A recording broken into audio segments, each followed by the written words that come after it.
ஜோதிடம் பார்ப்பதால் நன்மை உண்டா? பிரார்த்தனையினால் மன வலிமை அதிகமாகுமா?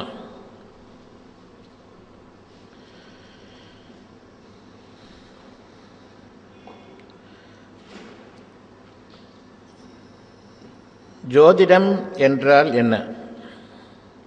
பிரார்த்தனை என்றால் என்ன? மன வலிமை என்பதனுடைய பொருள் என்ன?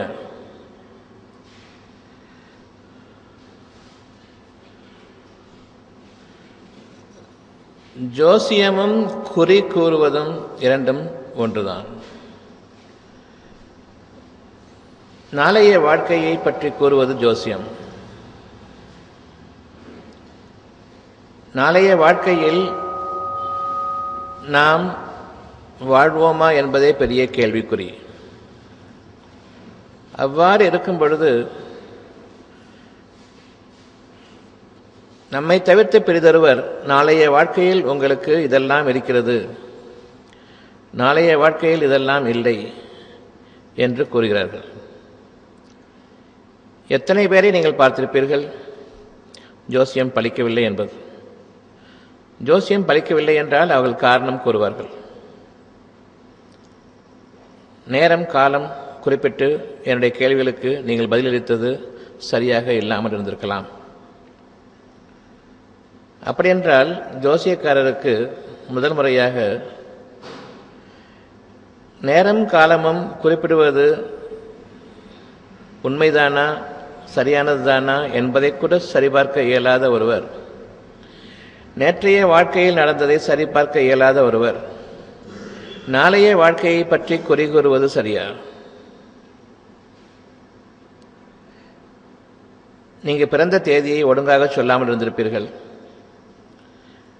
நேரம் காலத்தை நீங்கள் சரியாக கணக்கிடாமல் இருந்திருக்கலாம். ஜோசியம் பொய்ப்பித்த பிறகு கூறக்கூடிய வார்த்தைகள் இவை. நிகழ்ந்து முடிந்த ஒன்றை பற்றியே கணிக்க தெரியாத ஒருவர் ஜோசியராக இருக்க முடியுமா? உங்களை ஏமாற்றுகிறார்கள் என்பது உங்களுக்கு புரியவில்லையா? இவர்களுடைய வாழ்க்கையில் மனிதர்களை ஏமாற்றி பிழைப்பதை ஒரு பொருளாக கொண்டு இவர்கள் தங்களுடைய வாழ்க்கையை அமைத்துக் கொண்டவர்கள். மனிதர்கள் எந்த அளவுக்கு ஏமாற்ற முடியுமோ அந்த அளவுக்கு ஏமாற்றுவது, அதை ஒரு விஞ்ஞான அடிப்படை என்றும் கூறுகிறார்கள். விஞ்ஞானம் என்றால் என்ன? விண்ணை பற்றிய ஞானம். யாருக்கு தெரியும் விண்ணை பற்றிய ஞானம்? விஞ்ஞானத்தை இவர்கள் மிக பெரிதாக கருதுகிறார்கள். விஞ்ஞானம் என்பது பொருள் அடிப்படையிலானது, பார்க்கும் பொருள்களை நம்பக்கூடியது, பார்க்கும் பொருள்களை கணக்கிட்டு அறிவது, எவ்வளவு தூரத்தில் இருக்கிறது, அதனால் உள்ள பலன் என்ன எவருக்கும் தெரியாது. 9 நட்சத்திரங்களை குறிப்பிடுகிறார்கள். அவ்வளவுதானா நட்சத்திரங்கள்? மீதமுள்ள நட்சத்திரங்கள் எல்லாம் 9 என்றால் 9,000 9 கோடிகளா அல்லது வெறும் 9? இதுவரையில் எத்தனை உயிரினங்கள் மனிதர்கள் மாண்டார்களோ உலகம் பிறந்ததிலிருந்து அவ்வளவு நட்சத்திரங்கள் கணக்கிட்டு பார்த்தால் மேலே இருக்கும். கணக்கிட முடியாத அளவுக்கு இன்னும் படைக்கப்பட்டுக் கொண்டிருக்கின்றன, இன்னும் பிறந்து கொண்டிருக்கின்றன. ஒவ்வொரு நட்சத்திரத்திற்கும் ஒரு வேலை இருக்கிறது. மனிதனுக்காக ஆற்றக்கூடிய அந்த வேலை இருக்கிறது. மனித சமுதாயத்துக்காக ஆற்றக்கூடிய வேலை இருக்கிறது. தனித்தனி மனிதனுக்காகவும் மனித சமுதாயத்துக்காகவும் கூட்டங்களாகவும் ஒவ்வொரு சந்தர்ப்பத்திலும் ஒவ்வொரு காலத்திலும் மனிதர்களுடைய செயல்களுக்கு தக்கவாறு பலன்களை அளிப்பதற்காகவும் குறிப்பிட்ட ஒரு காலத்தவணையின் மீது அந்த நட்சத்திரங்களுக்கும் ஒவ்வொரு பொருளுக்கும் மனிதன் மீது ஆற்றக்கூடிய ஒரு காரியம் உண்டு. இவர்கள் 9 நட்சத்திரங்கள் என்றார்களே, மீதமுள்ள நட்சத்திரங்கள் வீணானவையா? அல்ல. விஞ்ஞானம் என்பது வெறும் வீண் பெருமையாகும். அதில் மனிதர்களுக்கு தீமையை தவிர நன்மைகள் இல்லை. இந்த சூரியன் இவ்வளவு தூரத்தில் இருக்கிறது, இத்தனை கோடி மைல்கள் தூரத்தில் இருக்கின்றன. நட்சத்திரங்கள் இத்தனை கோடி மைல்களுக்கு அப்பால் இருக்கிறது. சின்ன சின்ன விஷயங்களை எல்லாம் நாங்கள் பார்க்கிறோம். இருக்கட்டும், வானம் எங்கிருக்கிறது, எவ்வளவு தூரத்தில் இருக்கிறது, யார் கூறுவார்? இத்தனோண்டு நட்சத்திரம் இங்கே இருக்குது, இத்தனை கோடி மைல் இருக்கட்டும், அதெல்லாம் விட்டுட்டு ஒரே ஒரு வானம் இருக்குது. அந்த வானம் எவ்வளவு தூரத்தில் இருக்கிறது, எங்கிருக்கிறது, யார் பார்த்தார்கள், அதனுடைய தன்மை என்ன? இவ்வளவு பெரிய வானம் விதானமாக உங்களுக்கு மேலாக அமைத்திருக்கின்றானே, அதனுடைய வேலை என்ன? உங்களுக்காக அது செய்யக்கூடிய கடமை என்ன? அதற்காக இடப்பட்டுள்ள பணி என்ன? இதை நீங்கள் அறிய வேண்டாமா? அந்த வானங்களிலிருந்து தானே மழை உங்களுக்காக பூமியில் இறங்குகிறது. இந்த பூமிக்காகத்தானே வானங்கள் முதலாக பூமி வரையில் உள்ள அவ்வளவும் இயங்கிக் கொண்டிருக்கின்றன.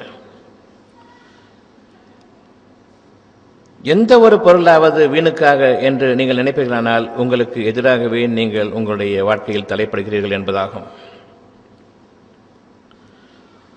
உங்களுக்கு மேலே இருக்கக்கூடிய வானம் ஊதா நிறமானது. வானவில் என்று கேள்விப்பட்டிருப்பீர்கள். ஒன்றுக்கு மேல் ஒன்று அடுக்கப்பட்ட 7 நிறங்கள். கடைநிலையில் இருக்கக்கூடிய அந்த வானத்தினுடைய கலர் ஊதா நிறமானது. கடைநிலையில் இருக்கக்கூடிய அந்த வானத்தினுடைய கலர் ஊதா நிறம் உள்ளது. வானவிலுடைய அந்த கலரும் ஊதா நிறம், நீங்கள் பார்க்கக்கூடிய இந்த வானத்தினுடைய கலரும் ஊதா நிறம். அதற்கு மேலே உள்ள நிறங்கள் யாவும் ஒவ்வொரு வானமும் அடுக்கடுக்காக இந்த வானத்திற்கு மேலாக அடுக்கப்பட்டுள்ளன. 7 வானங்கள் உங்களுக்கு மேல் படைக்கப்பட்டுள்ளன என்று கூறினால், அந்த 7 வானங்களின் தொகுப்பாக உங்களுக்கு காற்றும், காற்றிலிருந்து நீரும், நீரிலிருந்து மேகமும், மேகத்திலிருந்து நீரும் மழையாக ஊற்றும் பொழுது 7 வானங்களின் தொகுப்பு தான் வானவில்லாக நீங்கள் பார்ப்பீர்கள். 7 நிறங்களாக. அதை ஆஃப் பண்ணிடுங்க, வேண்டாம்.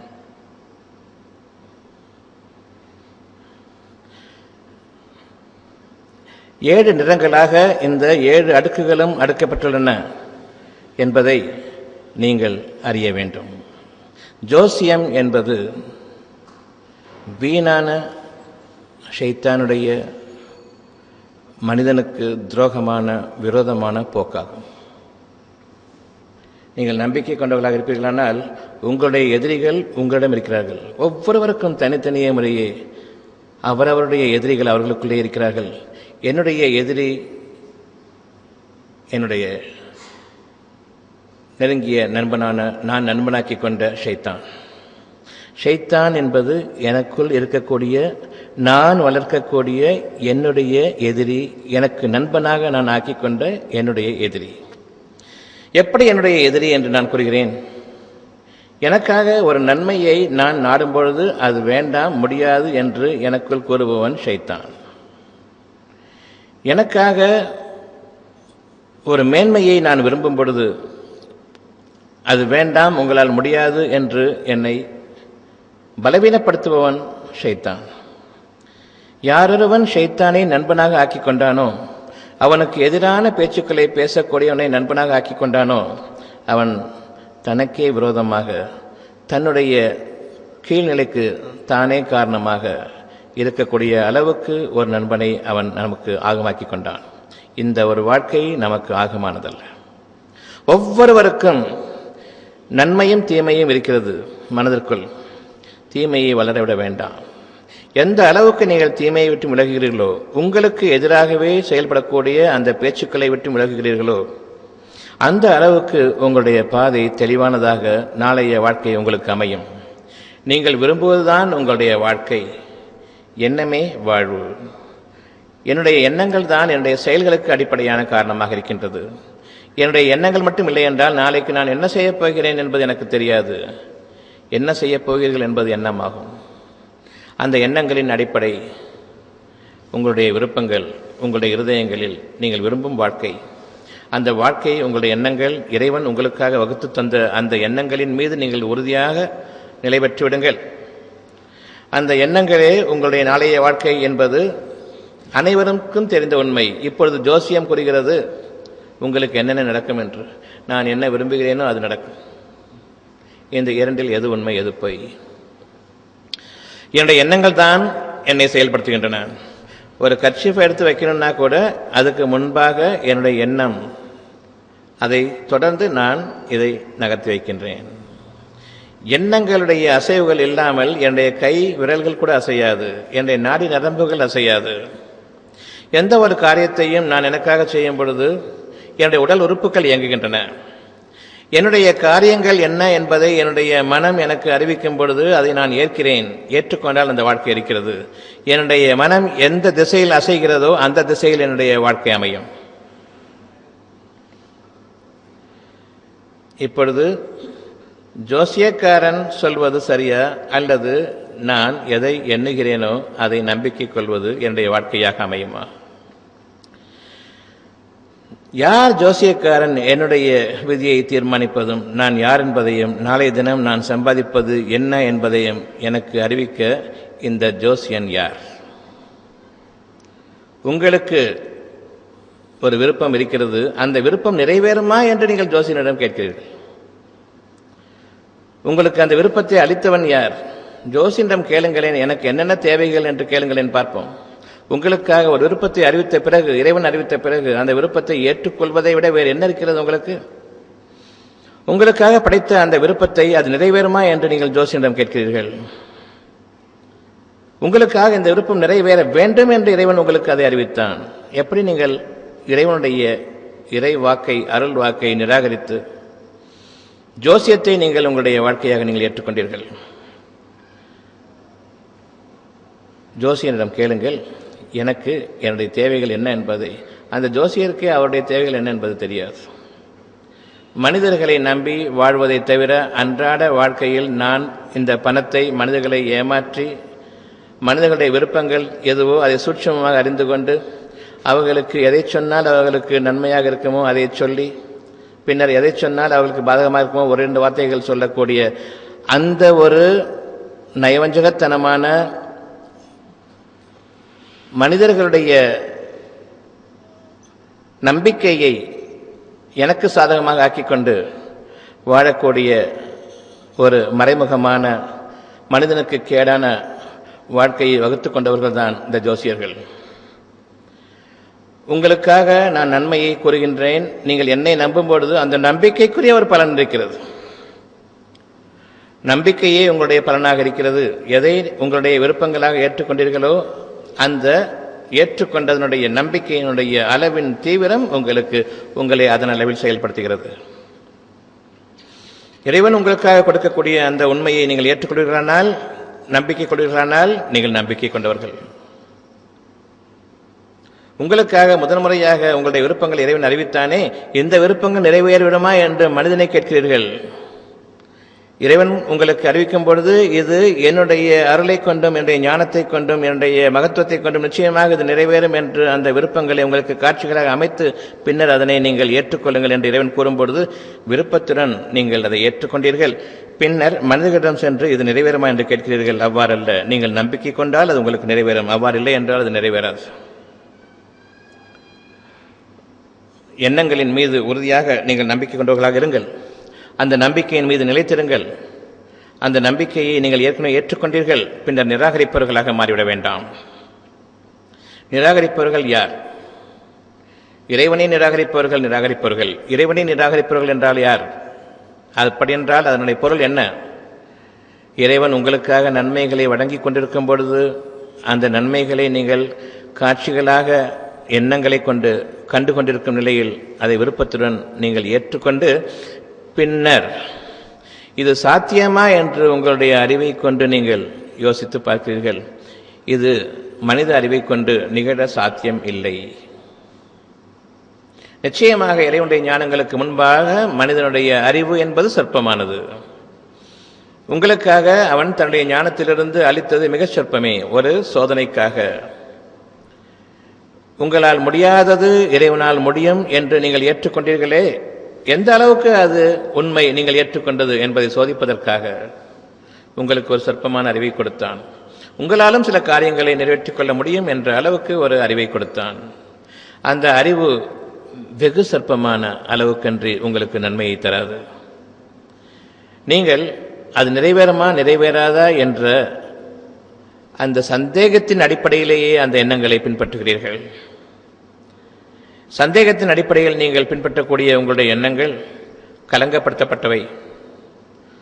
எந்த அளவுக்கு சந்தேகிக்கிறீர்களோ அந்த அளவுக்கு துன்பங்கள் அதை நெருங்கிக் கொண்டிருக்கின்றன. நன்மைக்கு பதிலாக தீமைகள் எவ்வாறு தொடர்கின்றன, ஆரம்பமாகின்றன, எங்கு தீட்டுப்படுகிறது என்பதையும் பாருங்கள். என்னுடைய நன்மைகளை நான் ஏற்றுக்கொண்டேன், பின்னர் அதை நான் சந்தேகிக்க ஆரம்பிக்கிறேன். ஏனென்றால் அதை நிறைவேற்ற எனக்கு அறிவில்லை, எனக்கு திறன் இல்லை, போதுமான வழிமுறைகள் என்னிடமில்லை. என்னுடைய நிலைமைக்கு மிகவும் அது கஷ்டமானது. நான் இப்பொழுது என்னுடைய உதவியை மனிதர்களை நாடி எடுத்துச் செல்கின்றேன். என்னுடைய உதவிக்காக என்னுடைய தேவையை மனிதர்களை நாடி எடுத்துச் செல்கின்றேன். எனக்காக என்னுடைய விருப்பங்களை நிறைவேற்ற அவர்களுக்கு தகுதி இருக்கிறது என்று உங்களைப் போன்றோர்தான் உங்களை சார்ந்தவர்களும். மனித சமுதாயம் அனைத்துமே ஒரே இனம்தான். எந்த அளவுக்கு உங்களுக்கு மனித சமுதாயத்தின் மீது அக்கறை இருக்கிறது, எந்த அளவுக்கு நீங்கள் இறைவன் மீது நம்பிக்கை கொண்டிருக்கிறீர்கள் என்பதை நீங்கள் சிந்தித்தறிய வேண்டும். இறைவனை நம்பிக்கை கொள்வதற்கு பதிலாக மனிதர்களை நீங்கள் அதிகமாக நம்பிக்கை கொள்கிறீர்கள். மனிதர்கள் நம்பிக்கை கொள்வதற்கு தகுதியற்றவர்கள். அது உங்களுடைய உடன்பிறப்பாக இருந்தாலும் சரி, உங்களுடைய பெற்றோர்களாக இருந்தாலும் சரி, உங்களுடைய ஆசிரியர்களாக இருந்தாலும் சரி, உங்களுக்கு கற்றுக் கொடுத்தவர்களாக இருந்தாலும் சரி, யாராக இருந்தாலும் சரி, எவ்வளவு மேதைகளாக இருந்தாலும் சரி, இறைவனுக்கு முன்பாக அவர்களும் உங்களைப் போன்ற பலகீனர்கள். தன்னுடைய விருப்பங்களையே தங்களுக்கு நிறைவேற்றிக் கொள்ள இயலாத பலவீனர்கள் உங்களைப் போன்றவர்கள் என்பதை நீங்கள் உணர்ந்தால் மனிதர்களிடம் நீங்கள் செல்ல மாட்டீர்கள். அவர்கள் உங்களுக்கு நன்மைகளை அள்ளி வழங்குவார்கள். நான் உங்களுக்கு உதவி செய்கிறேன் என்று கூறுவார்கள்.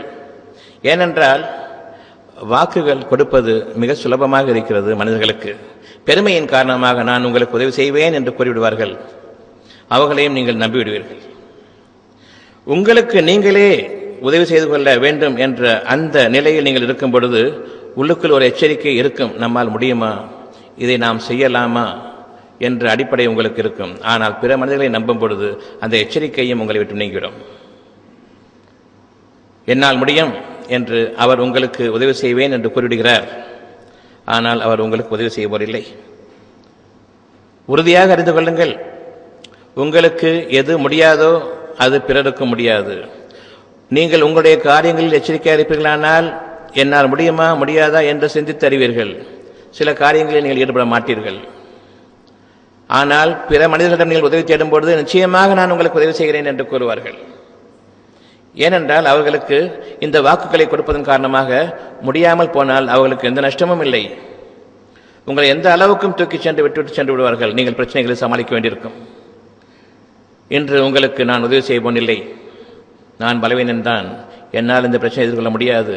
இந்த பிரச்சனைக்கு காரணம் நீங்கள் மனிதர்களை அறிந்ததன் காரணமாகத்தான். ஒருபோதும் நான் மனிதர்களை அணுகக்கூடாது நம்முடைய தேவைகளுக்காக. ஏனென்றால் நம்முடைய தேவைகளை அளித்தவன் நம்முடைய இறைவன்.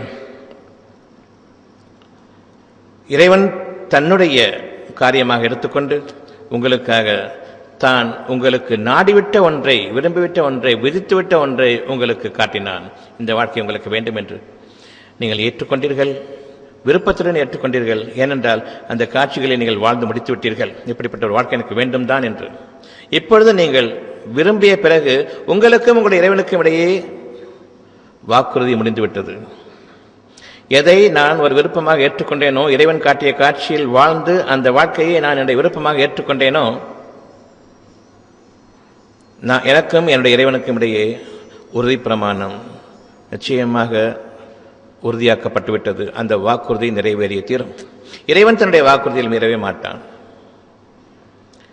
எவ்வளவு அழகாக அந்த காட்சிகளில், இறைவன் காட்டிய காட்சிகளில் நீங்கள் வாழ்ந்து முடித்த பிறகு, அதை விரும்பி ஏற்றுக்கொண்ட பிறகு, உங்களுடைய சுய உணர்வுகளுக்கு வரும்பொழுது என்னுடைய அறிவுக்கு சாத்தியமில்லை, இறைவனுக்கும் சாத்தியமில்லை என்று நீங்கள் உங்களை இறைவனுக்கு இணையாக ஆக்கிக் கொண்டீர்கள். எனக்கே முடியாதது என் இறைவனுக்கும் முடியாது என்ற அடிப்படையில்.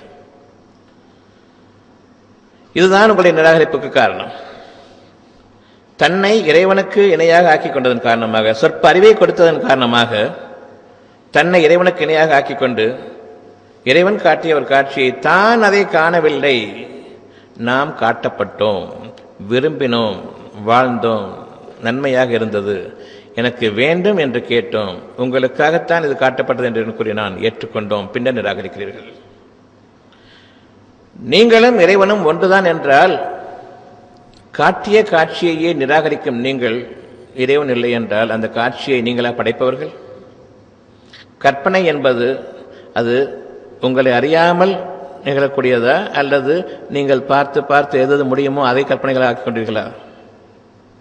கற்பனை என்பது கனவுகளுக்கு சமமானது. பகல் கனவு, கற்பனைகள் பகல் கனவு, இரவில் நிஜ கனவுகள். இந்த கற்பனைகள் நீங்கள் உருவாக்குகிறீர்களா அல்லது இறைவன் அதை வழிநடத்துகின்றானா? எது சரி? இந்த உலகத்தை விட்டும் விலகி தனி கற்பனையில் மூழ்கி அதை வாழ்ந்து கொண்டிருக்கக்கூடிய நாம் நம்முடைய உலகுக்கு திரும்பும் பொழுதுதான் நிராகரிக்கிறோம். இது சாத்தியமில்லை. எனவே அந்த கற்பனையை நீங்கள் நடைமுறைப்படுத்துவதில்லை. இறைவன் தன்னுடைய விருப்பப்படி அந்த கற்பனையை உங்களுக்குள் செலுத்துகின்றான். நிராகரிக்கக்கூடிய நீங்கள் கற்பனையை படைப்பதில்லை. கற்பனை இறை அத்தாட்சிக்கு ஒரு முத்திரையாகும், முத்தான முத்திரையாகும். உங்களுடைய கனவுகளும் உங்களுடைய கற்பனைகளும் உங்களுடைய பகல் கனவுகளும் இறைவன் உங்களுக்காக தன் புறத்திலிருந்து காட்டக்கூடிய மகத்தான அந்த அருட்கொடையை நீங்கள் ஏற்றுக்கொள்ளுங்கள். நிராகரிப்பவர்களாக மாறிவிட வேண்டாம். என்னுடைய அறிவை நான் நம்புகிறேன் என்றால் நான் நிராகரிப்பவன். எதை நிராகரிப்பவன்? எனக்கான நன்மைகளை நான் நிராகரிப்பவன். உங்களுடைய நன்மைகள் ஏது? நான் காணும் கற்பனைகள். அந்த கற்பனைகள் யார் படைத்தது? இறைவன், நீங்கள் அல்ல. அப்படி என்றால் ஏன் அந்த கற்பனை வளர விட்டீர்கள்? அது தானே வளர்ந்தது. யார் அதை வளர்ப்பது?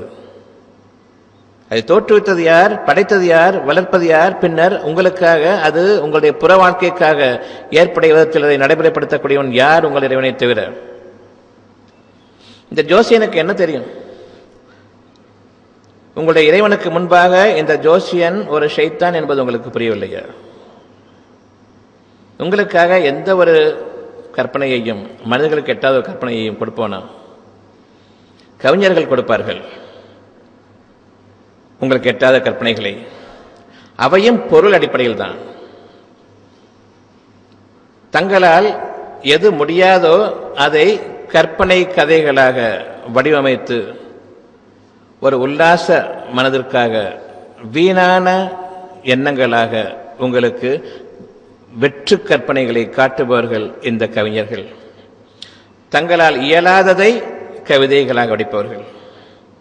கவிதை என்றாலே இயலாதது, கற்பனைக்குரியது, வீணான போக்குகளுக்காக, காலத்தின் மீது நஷ்டங்களை ஏற்படுத்துவதற்காக, வீண் வார்த்தைகளை குறித்திடுவதற்காக கற்பனைகளை கவிதைகளாக மாற்றுவார்கள். நட்சத்திரங்களை மல்லிகை பூவாக முடிந்து கொள்வேன்.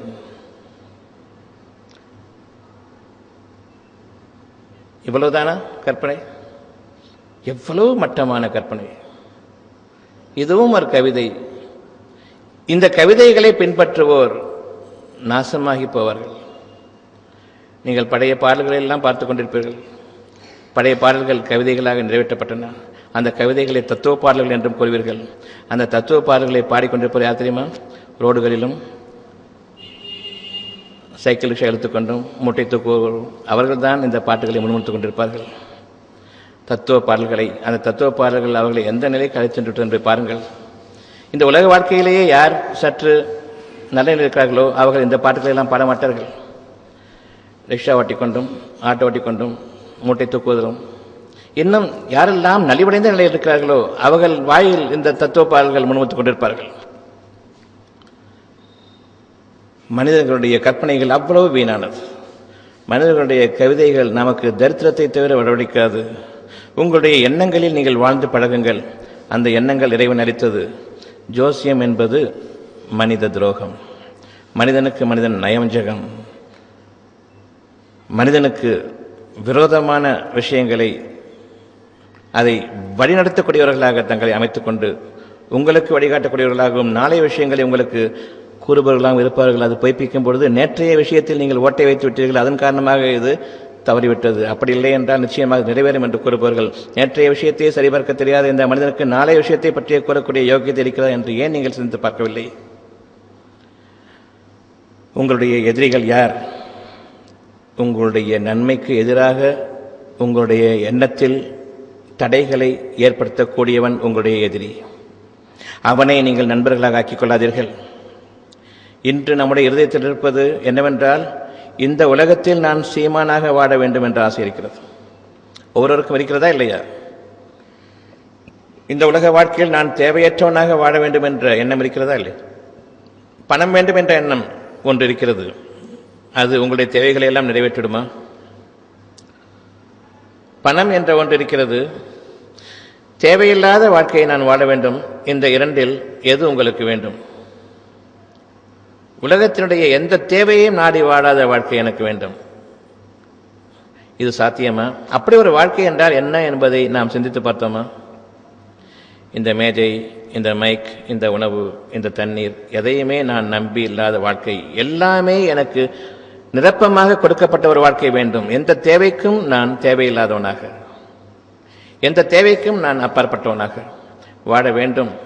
அனைத்து பாக்கியங்களையும் பெற்றவனாக, நிரப்பமான கூலியாக நான் பெற்றவனாக வாழ வேண்டும் என்ற ஆசை உங்களிடம் இருக்கிறதா? அதை இப்பொழுது கற்பனையாக சிந்தித்து பார்க்க முடியுமா? மனிதர்களை நம்பி வாழ தேவையில்லாத வாழ்க்கை, உலகத்தினுடைய எந்த ஒரு பொருளும் எனக்கு அடிமை என்ற வாழ்க்கை, வானங்களும் பூமியும் எனக்கு அடிமை என்ற வாழ்க்கை, நட்சத்திரங்களும் சூரியனும் சந்திரங்களும் கோலங்களும் எனக்கு அடிபணிய வேண்டும் என்ற வாழ்க்கை, நினைத்த நேரத்தில் நினைத்த இடத்தில் இருக்க வேண்டும் என்ற அந்த வாழ்க்கை உங்களுக்கு வேண்டும் என்று நீங்கள் விரும்புவீர்களா? விரும்ப மாட்டீர்களா?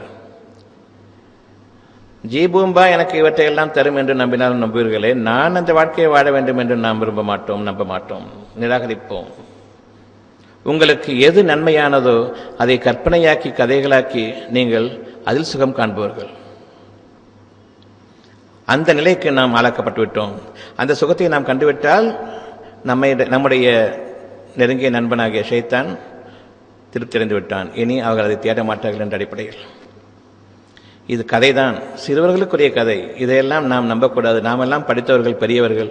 சிறுவர்களுக்கான கதை அவர்கள் நம்புகிறார்கள். அந்த நம்பிக்கையில் தான் என்று உலகம் நடந்து கொண்டிருக்கின்றது. எப்பொழுது நீங்கள் படித்தவர்களாக மாறுகிறீர்களோ, சிறுவர்கள் நம்பக்கூடிய அந்த நம்பிக்கையை நீங்கள் கதைகளாகவும் சிறுவிளைத்தனமானது என்றும் நீங்கள் அவர்களை ஏளனமாக பேசுவீர்கள். அது நம்புகிறது நினைத்தது நடக்க வேண்டும் என்று. நீங்கள் சொல்லுகிறீர்கள் இதெல்லாம் சாத்தியமில்லை. ஒருவன் கூறுகிறான் மனிதர்களால் சாத்தியமில்லாது எனக்கு வேண்டும் என்று. இவர்கள் கூறுகிறார்கள் முடவன் கொம்புத்தேனுக்கு ஆசைப்படக்கூடாது என்று.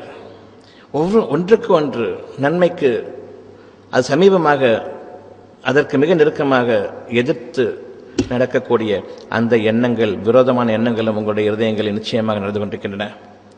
அந்த எண்ணங்களிலிருந்து நீங்கள் உங்களை பாதுகாத்துக் கொள்ள வேண்டும். எண்ணங்கள் நம்முடைய வாழ்க்கையின் திருப்பங்கள், எண்ணங்கள் நம்முடைய வாழ்க்கையின் முன்மாதிரி, எண்ணங்கள் நாளைய நிகழ்ச்சியின் அத்தாட்சிகள்.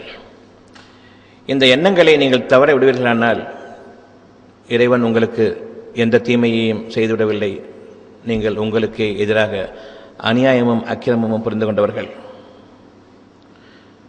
உங்களுடைய வாழ்க்கையே உங்களுடைய எண்ணங்களில் தான் என்பதை நீங்கள் நம்பிக்கை கொள்ள வேண்டும். ஜோசியனுடைய கைங்கரியத்தில் இல்லை. ஜோசியத்தை நம்புவதும் மனிதர்களை நம்புவதும் ஷைத்தானை நம்புவதும் அனைத்தும் ஒன்றுதான். உங்களை நம்பிக்கை கொள்வதை நீங்கள் விட்டுவிட்டீர்கள். யாரை நம்பி என்ன பிரயோஜனம் என்பதை சிந்தித்து பாருங்கள்.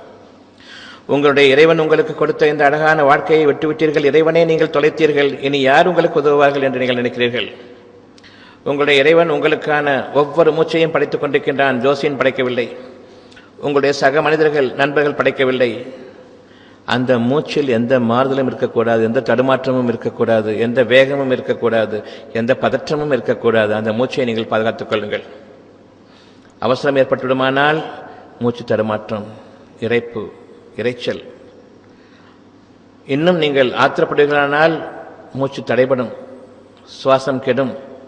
உங்களுடைய உயிரோட்டம் உங்களுடைய மூச்சில் இருக்கிறது என்பதை அறிந்து கொள்ளுங்கள். ஒரு நிமிஷத்திற்கு மேல் மூச்சை அடக்க முடியாது. அந்த மூச்சில் இரைச்சலையும் கோபத்தையும் ஆத்திரத்தையும் அவசரத்தையும் கொண்டு நீங்கள் தடைப்படுத்துவீர்களானால் ஒவ்வொரு முறையும் தடைபடும் பொழுது எப்படிப்பட்ட கேடான விளைவுகளை அது உங்களுக்குள் ஏற்படுத்திக் கொண்டிருக்கிறது என்பதை நீங்கள் அறிந்து கொள்ள வேண்டும். நீங்கள் உங்களுடைய வாழ்க்கையில் உயர்வான தகுதிகளை அடைய வேண்டுமென்றால் உங்களுடைய மூச்சை நீங்கள் கவனியுங்கள். எந்த அளவுக்கு நீங்கள் இறைவனை நிராகரிக்கிறீர்களோ அந்த அளவுக்கு உங்களுடைய மூச்சு தடைப்படும். மூச்சு தடைப்படும் போதெல்லாம் உங்களுடைய உயிரோட்டம் தடைப்படும். உயிரோட்டம் தடைப்படும் பொழுது அந்த உயிர் எந்த உடல் உறுப்புகளை இயக்கிக் கொண்டிருக்கின்றதோ அவ்வளவும் தடைப்படும். அங்கு ஆரம்பமாகிறது உங்களுடைய கேடுகள், உடல் நலக்கேடுகள். இந்த கேடுகளிலிருந்தும் நீங்கள் உங்களை பாதுகாத்துக் கொள்ளுங்கள்.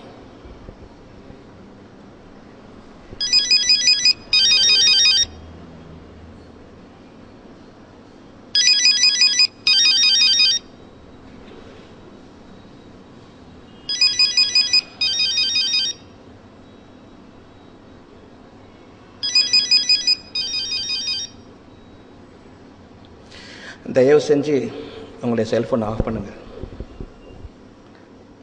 அந்த ஷைத்தான் வேண்டாம். நாசமா போன அந்த செல்போனை ஆஃப் பண்ணுங்க எல்லாத்தையும். அதற்கு மேலான வாழ்க்கை உங்களுக்கு கற்பிக்கப்பட்டுக் கொண்டிருக்கிறது.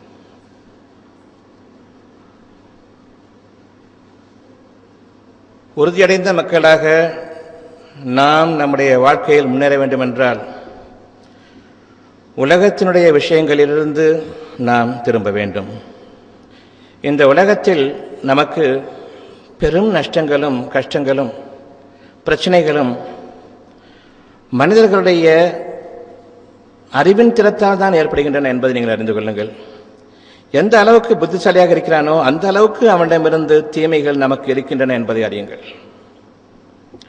உங்களுடைய எண்ணங்கள் உங்களுக்காக செயல்பட வேண்டும் என்றால் உங்களுடைய எண்ணங்களை செயல்படுத்துவதற்குரிய முயற்சிகளில் நீங்கள் அமையுங்கள். கைகளையும் வாய்களையும் உபயோகப்படுத்தி உங்களுடைய காரியங்களை நிச்சயமாக நிறைவேற்ற முடியாது.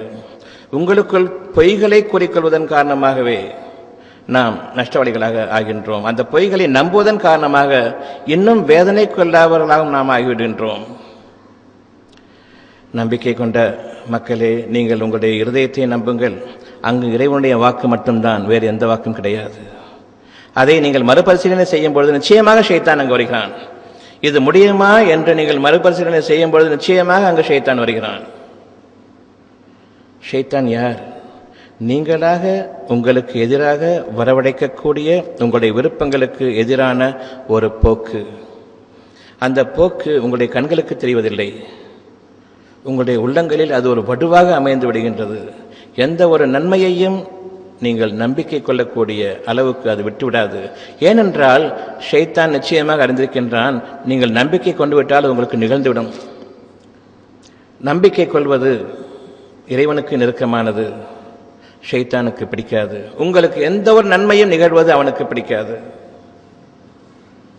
நன்மைக்கு பதிலாக தீமைகளை நீங்கள் அடையும் அந்த வாழ்க்கையில் உங்களை நிச்சயமாக அவன் வழிநடத்துவான்.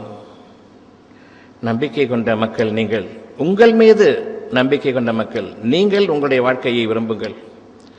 உங்களுடைய வாழ்க்கையில் உங்களுக்கு இருக்கும் விருப்பத்தை போன்று வேறு எவருக்கும் இருக்காது. மற்றவர்களை நீங்கள் நம்பாதீர்கள். என்னுடைய சுற்றத்தார்களை நான் நம்ப வேண்டாம், நண்பர்களை நம்ப வேண்டாம். உங்களுடைய விருப்பங்களை நம்புங்கள். அதைவிட நெருக்கமானது உங்களுக்கு எதுவும் இல்லை. என்னுடைய நன்மைகளை என்ன என்பதை நான் விவரிப்பேனேயானால் அது எனக்கு நிறைவேற வேண்டும் என்று உங்களில் யாருக்கும் பிடிக்காது. பொறாமை வந்துவிடும். இவ்விதமாகவே ஒவ்வொருவருடைய இருதயத்தில் இருக்கக்கூடிய அந்த நன்மைகளை பிறருக்கு சொல்வீர்களானால் நிச்சயமாக அவர்களுடைய பொறாமை கண்கள் உங்கள் மீது. உங்களை சுற்றி எத்தனை ஷைத்தான்கள் என்பதை பாருங்கள்.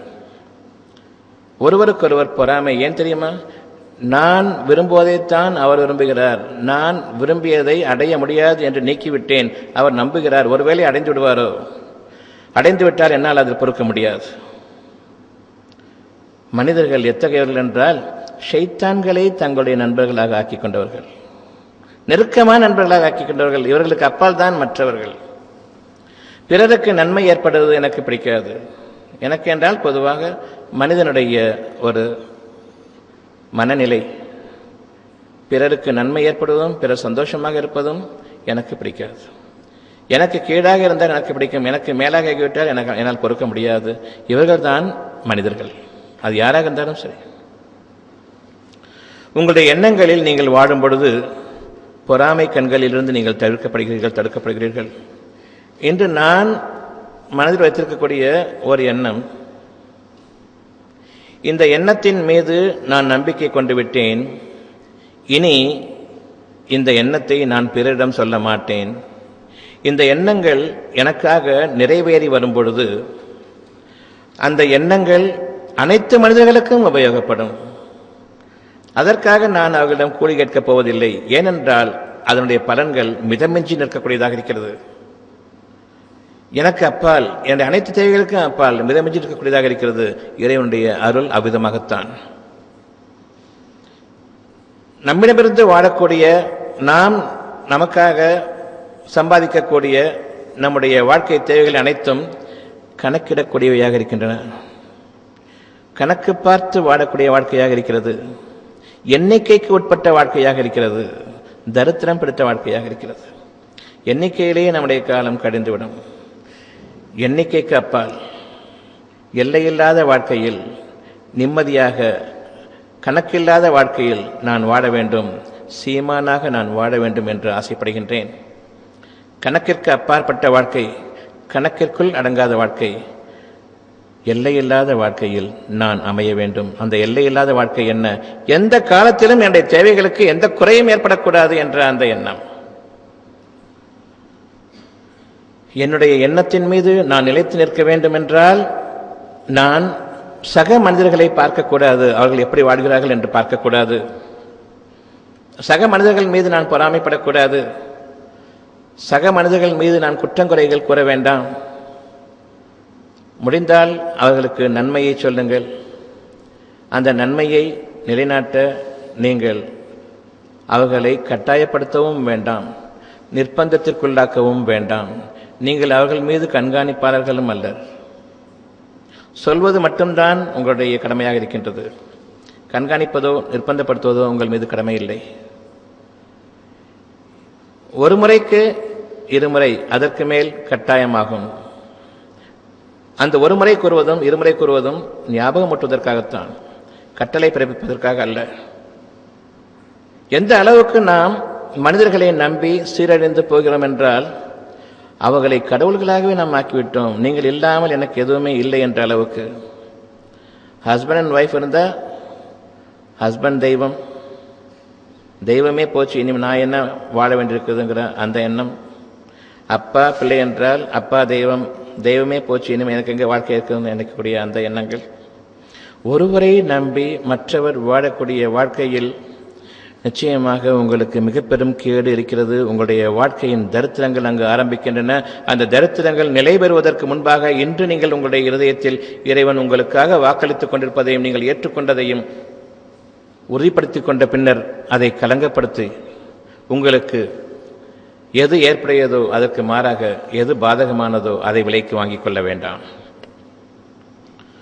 உங்கள் இருதயத்தில் நன்மைகளை மட்டுமே விரும்புங்கள். அந்த நன்மைகளை உங்களுக்கு ஆற்றிக்கொள்வதற்கு நிச்சயமாக உங்களுக்கு அறிவு போதாது. உங்களுக்கு கொடுக்கப்பட்டது ஞானங்களிலிருந்து உங்களுக்கு கொடுக்கப்பட்டது சொற்பமாகும். உங்களுடைய விருப்பங்கள், உங்களுடைய ஞானங்கள், முழுமையான ஞானங்கள், என்றுமே குறைவில்லாத ஒரு வாழ்க்கை வாழ வேண்டும் விருப்பங்கள். இது யாருக்கு இந்த விருப்பம் இல்லை? ஆனால் நம்பிக்கை கொள்வோர் யார்? என்றுமே குறைவில்லாத வாழ்க்கை, நிறைவான வாழ்க்கையை நான் வாழ வேண்டும் என்று அதை நான் விரும்பும் பொழுது நீங்களும் அதை விரும்பத்தானே செய்வீர்கள். யாராவது மறுப்பவர்கள் இருக்கிறார்களா வேண்டாம் என்று?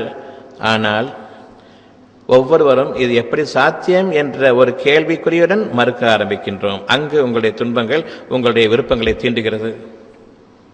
எந்த அளவுக்கு நான் அதை அதிகமாக என்னுடைய அறிவை கொண்டே பார்க்கிறேனோ அந்த அளவுக்கு அந்த விருப்பங்கள் ஒன்றுமே இல்லாமல் உங்களை விட்டு அழிந்து போகும். உங்களால் அந்த வாழ்க்கையை விட்டுவிடவும் முடியாது. உங்களுடைய பிசினஸ்ல நீங்க அதிகமாக்கிற ஆசைப்படுறீங்க. ஏன்? குறைவில்லாத வாழ்க்கை வேண்டும். என்னைக்குமே புது புது பிசினஸா நான் ஆரம்பிக்கணும், இன்னும் அதிகமாக ஆரம்பிக்கணும். ஏன்? குறைவில்லாத வாழ்க்கையை வாழ வேண்டும். நாளைக்கு குறை என்ற ஒன்று வந்துவிடக்கூடாது.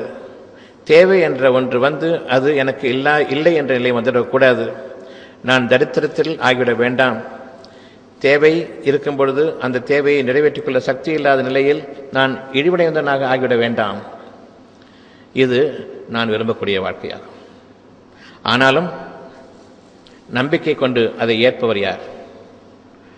நம்பிக்கை கொண்டு ஏற்கக்கூடிய இந்த வாழ்க்கையில் நாம் முதன்மையானவனாக இருக்க வேண்டும். நம்பிக்கை கொண்டு நிராகரிக்கக்கூடிய பெரும்பான்மை சமுதாயத்தை நாம் ஆகிவிட வேண்டாம். என்னுடைய வாழ்க்கை எனக்கு வேண்டும், இப்படிப்பட்ட வாழ்க்கை தான் எனக்கு வேண்டும் என்று ஏற்றுக்கொண்ட பிறகு அதை நிராகரிக்கக்கூடிய மனிதர்கள் பெரும்பான்மையினர்.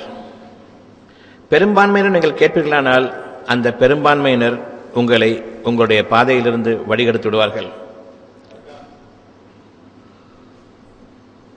வழிகெடுத்துவிடக்கூடிய அந்த பாதையின் பக்கம் நீங்கள் உங்களை செலுத்தக்கூடாது, நீங்கள் பாதுகாக்கப்பட வேண்டும் என்பது உங்களுடைய விருப்பமாக இருக்குமானால் மனிதர்களிடம் நீங்கள் உதவி தேடுவதை நிறுத்திக் கொள்ளுங்கள். மனிதர்கள் எனக்கு உதவுவார்கள் என்ற அந்த எண்ணத்தை நீங்கள் கைவிடுங்கள்.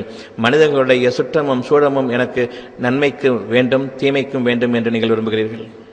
நல்லது கெட்டதுக்கு மனிதர்கள் வேண்டும் என்று நீங்கள் விரும்புவர்கள் தானே? கெட்டதுக்குமா விரும்புவீங்க மனிதர்களை? நல்லதுக்கு விரும்பினா போதும், ஏன் கெட்டதுக்கு விரும்பணும்? நல்லது கெட்டதுக்கு அவங்க வேணும்னு சொல்றீங்களா? ஏன்? எவ்வளோ தவறான வார்த்தை. உங்களுக்கு எந்த ஒரு மனிதரும் நன்மையை நாடுவார்களா? உங்களிடமிருந்து ஏதேனும் ஆதாயம் இருந்தால் அதை பிடுங்கிக் கொள்ள நான் ஆசைப்படுவேனா? என்னிடமிருந்து ஒரு நன்மையை தர ஆசைப்படுவேனா? கல்யாணம் கச்சேரி எல்லாம் நன்மைன்னு சொல்றீங்க, அங்க என்ன நன்மை? அவங்களால எவ்வளவு கூட்டம் கொடுத்தோ அந்த அளவுக்கு நீங்க நஷ்டவாளிகள், அப்படித்தானே? அவ்வளவு பேருக்கும் சாப்பாடு போடணும், தீனி போடணும், தீனி போட்டு உங்களை குறை சொல்லிட்டு போவாங்க. இவர்களா நன்மைக்கு உங்களோடு சேர்ந்து உங்களுக்கு நன்மையான ஒரு எண்ணத்தை, ஒரு திருப்தியான எண்ணத்தை கொடுப்பவர்கள்? நிச்சயமாக இல்லை. செத்த பிறகு தூக்கிட்டு போகணும். வாழும்போது எனக்கு உதவி செய்யலை, செத்ததுக்கு அப்புறம் எனக்கு யார் உதவி செஞ்சா என்ன, செய்யாட்டி என்ன?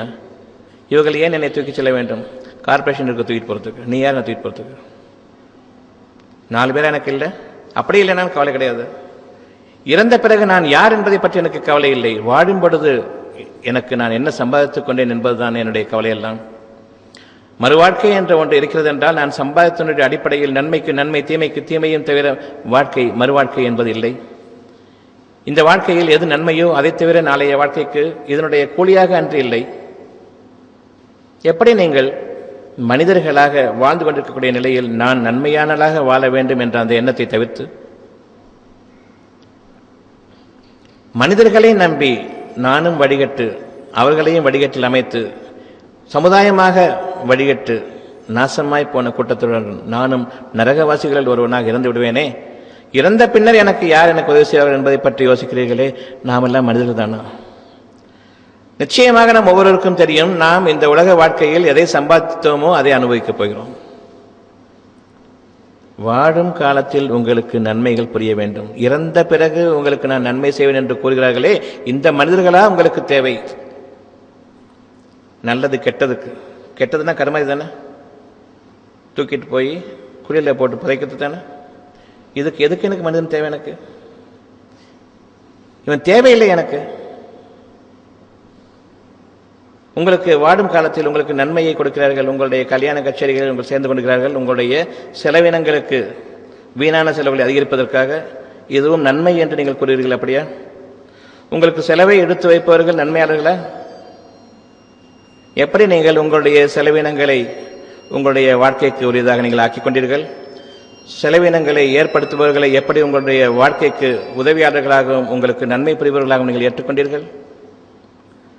நாம் மிக கேடான வாழ்க்கையை மனித சமுதாயத்தை நம்பி வடிகெடுக்கக்கூடிய இந்த மனிதர்களை நம்பி வீணாகிவிட்ட ஒரு வாழ்க்கையை நாம் எடுத்துக்கொண்டிருக்கின்றோம். ஒருபோதும் நாம் மனிதர்களை நம்புவதோ மனிதர்களுடைய வாழ்க்கையை ஏற்றுக்கொள்வதோ கூடாது. உங்களை மட்டுமே நீங்கள் நம்புங்கள். உங்களுக்காக கொடுக்கப்பட்ட அந்த ஒரு விருப்பத்தை மட்டுமே நீங்கள் பின்பற்றுங்கள், ஏற்றுக்கொள்ளுங்கள்.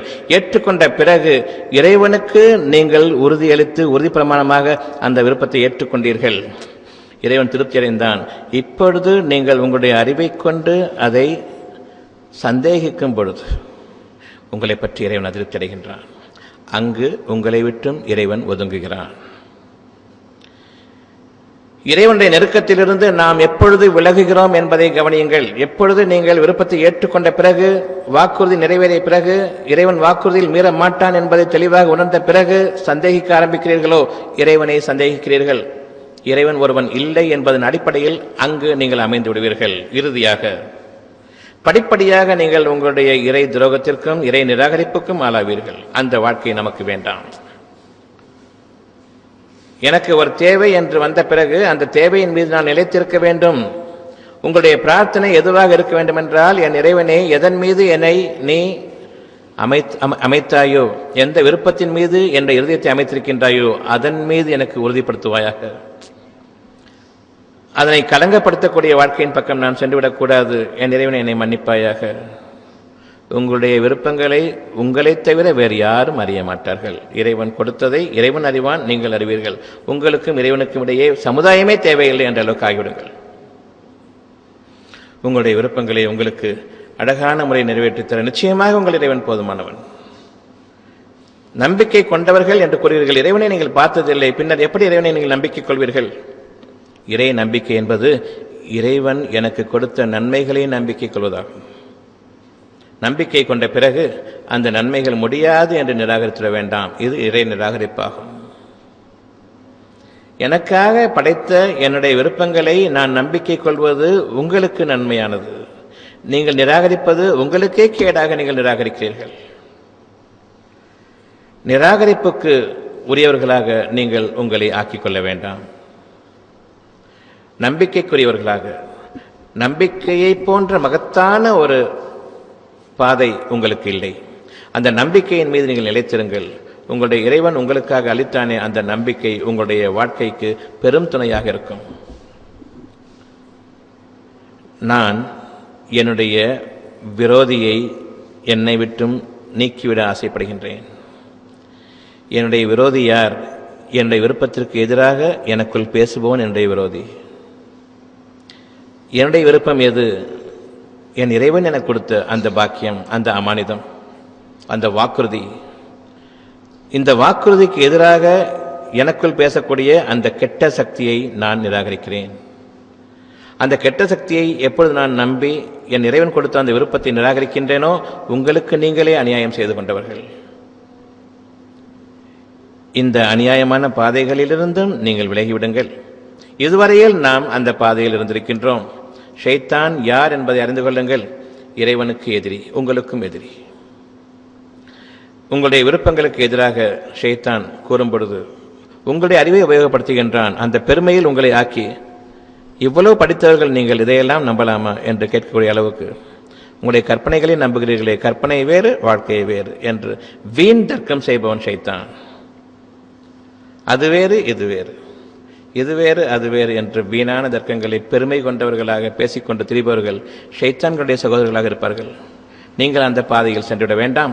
உங்களுடைய பாதை தெளிவான பாதையாக இருக்கிறது. இந்த பாதையை மீறி வேறு பாதை கிடையாது. நீங்கள் நம்புவதன் காரணமாக எந்த விஷயத்தையும் நீங்கள் தவறிட்டு போவதில்லை. உங்களுடைய வாழ்க்கையில் பெரும் நஷ்டத்தை அடையப் போவதில்லை. அது உங்களுக்கு கேவலமானதும் அல்ல, அதன் காரணமாக நீங்கள் பாதிக்கப்படுபவர்களும் அல்ல. ஆனால் ஒரு விருப்பத்தை நீங்கள் தவறிவிட்டால் பாதிக்கப்பட்டவர்கள். நிச்சயமாக அந்த விருப்பங்களின் மீது உங்களுக்கு நன்மை என்று ஒன்று இருக்க, அந்த நன்மைகளை நீங்கள் உங்களுக்கு வேண்டாம் என்று தெளிவாக கூறியவர்கள், உங்களுக்கு நீங்களே கூறியவர்கள், நீங்களே அதற்கு சாட்சியமாகவும் இருக்கிறீர்கள். பின்னர் அந்த தேவை, காலத்தின் நேரம் ஒன்று வந்து அந்த தேவை உங்களுக்காக நிச்சயமாக நிறைவேறியே ஆக வேண்டும் என்ற அந்த ஒரு நிலை ஏற்படும் பொழுது இறைவனே என்று நீங்கள் கூப்பிடுவீர்கள். எந்த ஒரு இறைவனை நீங்கள் ஆரம்பத்தில் நிராகரித்தீர்களோ அந்த இறைவனை நீங்கள் அழைப்பீர்கள். உங்களுக்காக ஒரு நோய் வந்து ஆரம்ப காலங்களில் இது சரியாக போய்விடும் என்று உங்கள் அறிவு கூறுகிறது, இறைவனும் கூறுகின்றான் குணமாக வேண்டும் என்று. ஆனால் நீங்கள் இறைவன் கூறுவதை நம்பவில்லை. உங்களுடைய அறிவு, எனக்கு இது முடியும், தலைவலி ஒன்றுதான், ஒரு மாத்திரை போட்டால் சரியாகிவிடும் என்று இறைவன் கூறிக்கொண்டிருக்க, உங்களுடைய அறிவை நம்பி நீங்கள் உங்கள் அறிவின் பக்கம் செல்கிறீர்கள். என்னுடைய மாத்திரையை நான் போட்டுவிட்டால் தலைவலி சரியாகிவிடும் என்று. இரண்டு வார்த்தைகள், இரண்டு அறிவிப்புகள். ஒன்று, உங்களுடைய இறைவன் கூறுகிறான் நீங்கள் குணமாக வேண்டும் என்று. இரண்டாவது, உங்களுடைய அறிவும் கூறுகிறது குணமாக வேண்டும் என்று. அந்த அறிவுக்கு எட்டக்கூடிய ஒரு சிறிய ஒரு கஷ்டத்தை ஏற்படுத்தி இருக்கின்றான். உங்களுடைய அறிவுக்கு எட்டக்கூடிய அந்த கஷ்டத்தை நீக்க வேண்டும் என்று இறைவனும் கூறுகின்றான். உங்களுடைய அறிவும் நிச்சயமாக அதை, இறைவன் கொடுத்த அறிவுதான் அந்த ஒரு தலைவலியை நீக்க போதுமானதாக இருக்கின்றது. உங்களுடைய அறிவை நம்பினீர்கள், அங்கு உங்களுடைய பாதையை வழிகட்டது. அந்த தலைவலி மீண்டும் வருகிறது, மீண்டும் வருகிறது, மீண்டும் வருகிறது. ஒவ்வொரு முறை வரும்போது அதிகமாகிறது. இப்பொழுது மருந்துகளுக்கு வேலை இல்லை. இப்பொழுது இறைவனுடைய வார்த்தை மட்டுமே நிற்கிறது, நான் குணமாக வேண்டும். உங்களுடைய அறிவு செத்துவிட்டது. அதற்காக இப்பொழுது நீங்கள் நிராகரிப்பவர்களா? இறைவனுடைய அந்த விருப்பத்தை ஏற்றுக்கொண்டீர்கள். ஆனாலும் சந்தேகம், இது தீராது. ஏனென்றால் மனிதர்களிடத்தில் அறிவில்லை. இதை தீர்ப்பதற்காக நானும் நம்பிக்கை கொள்வோன் இல்லை. அந்த நம்பிக்கை என்னை விட்டும் நீங்கிவிட்டது, இது குணமாகாது என்று நான் எண்ணிக்கொள்கிறேன். அந்த எண்ணிக்கையில் நாளை எண்ணிக்கொண்டிருக்கின்றேன், எந்த நாளில் நான் இறப்பேன் என்று என்னுடைய நாளை எண்ணிக்கைக்குள்ளதாக ஆக்கி எண்ணிக்கொண்டிருக்கின்றேன். எண்ணங்களில் தவறெடுத்துவிட வேண்டாம். இறைவனும் பேசுகிறான், உங்களுடைய அறிவும் பேசுகிறது, ஷைத்தானும் பேசுகின்றான், இந்த மூன்றும் பேசுகின்றது. உங்களுடைய எண்ணங்களை உங்களுக்காக நிறைவேற்றுபவன் உங்களுடைய இறைவன், அது ஒரு புறம் இருக்க, உங்களுடைய சொற்பமான அறிவுக்கு ஓரளவுக்கு நிறைவேற்றிக் கொள்ள முடியும். அந்த அறிவை பெருமை கொண்டு நீங்கள் ஏற்றுக்கொண்டீர்கள். ஆனால் நீங்கள் நினைத்ததோ மிக பெரும் ஒரு விஷயம். உங்களுடைய அறிவு பாதி கிணறு கூட தாண்டாது, தாண்டிட்டீங்க அறிவை நம்பியதன் காரணமாக. முழு கிணறை தாண்டுவதற்கு பதிலாக உங்களுடைய அறிவை உபயோகப்படுத்தி உங்களால் முடியாத அந்த ஒன்றை தாண்ட நினைக்கிறீர்கள். இப்பொழுது தாண்டிவிட்டீர்கள், நடுவில் சக்தி விட மாட்டீர்கள், கீழே விடக்கூடிய நிலை. அப்பொழுது நீங்கள் இறைவனை கூப்பிடுவீர்கள். அல்லது இறைவன் கொடுத்த அந்த மகத்தான பாக்கியத்தை உங்களுடைய அறிவின் எல்லைக்குள் சுருக்கிக் கொண்டு அதை நீங்கள் தாண்டி விடுவீர்கள். அவ்வளவுதான். மிக பெரும் பாக்கியம் உங்களுக்கு இல்லை. ஒவ்வொரு விஷயமும் உங்களுடைய இருதயங்களில் அறிவிக்கப்படக்கூடிய ஒவ்வொரு விஷயமும் உங்களுடைய வாழ்நாள் முழுமைக்கும் அது உங்களுக்கு தொடர வேண்டும் என்பது இறைவனுடைய விருப்பமாக இருக்கிறது. சாதாரண விஷயம் கூட. பசி இருக்கிறது, அது வாழ்நாள் முழுவதும் தொடர வேண்டுமா? இல்லையா? ஜீரணம் இருக்கிறது, அது வாழ்நாள் முழுவதும் தொடர வேண்டுமா? இல்லையா? அதற்காக நீங்கள் பிரார்த்தனை செய்தீர்களா? அது நடக்கும். ஆரம்ப காலங்களில் நடந்தது. பின்னர் அது என்றுமே நிலைத்திருக்க வேண்டும் என்பதற்காக நடுநடுவே அந்த ஜீரணத்தில் கோளாறுகளையும் இறைவன் ஏற்படுத்துகின்றான். சரியா போயிடும். இறைவன் சரியாக்குவான் என்பதல்ல, சரியா போயிடும். ஏன்னா அறிவு சொல்லுது. இறைவனை மட்டும் இருக்காது, மற்ற எது வேணாலும் பேசிக்க. ஒன்னால முடியும்னு சொல்லு, சரியா போயிடுன்னு சொல்லு. ஒருத்தனை மட்டும் கொண்டு வராது, ஷைத்தானுக்கு பிடிக்காது. உன்னுடைய நண்பன் உன்னை எச்சரிக்கின்றான் அல்லது உன்னை மறக்கடிக்க செய்கிறான். இறைவனுடைய நினைவுகள் மட்டும் வேண்டாம். மற்றபடி உங்களுடைய வாழ்க்கையில் நீங்கள் எது வேண்டுமானாலும் நினைத்துக் கொள்ளுங்கள், எண்ணிக்கொள்ளுங்கள், அது உங்களுக்கு இருக்கிறது. இறைவன் என்ற அந்த பேச்சு மட்டும் வேண்டாம். ஷைத்தானுக்கு பிடிக்காது, உங்களுக்கும் பிடிக்காது. ஏனென்றால் உங்களுடைய நெருங்கிய கூட்டாளி ஷைத்தான். இன்று எனக்கு வரக்கூடிய அந்த அஜீரண கோளாறுகள் மாத்திரை போட்டால் சரியா போயிடும், பட்டினி கிடந்தால் சரியா போயிடும், இந்தந்த உணவுகளை தவிர்த்து கொண்டால் சரியா போயிடும். உணவு வேண்டுமா வேண்டாமா? உணவை தவிர்த்து கொண்டால் சரியா போயிடும்னு சொன்னால் உணவை தவிர்த்துடலாமா? பத்தியங்களில் பட்னி போட்டு சாகடிச்சிடலாமா? அந்த நிலை ஏற்படுமே. உங்களுக்கு ஒவ்வாமை, அலர்ஜி எப்போ ஏற்படும் தெரியுமா? எந்த உணவு வகைகள் உங்களுக்கு அதிகமாக பிடிக்குமோ அந்த உணவு தான் உங்களுக்கு ஏற்றுக்கொள்ள முடியாதபடி இறைவன் செய்கிறான். எனக்கு கத்திரிக்காய் ரொம்ப பிடிக்கும், அது மட்டும் ஏற்றுக்காது.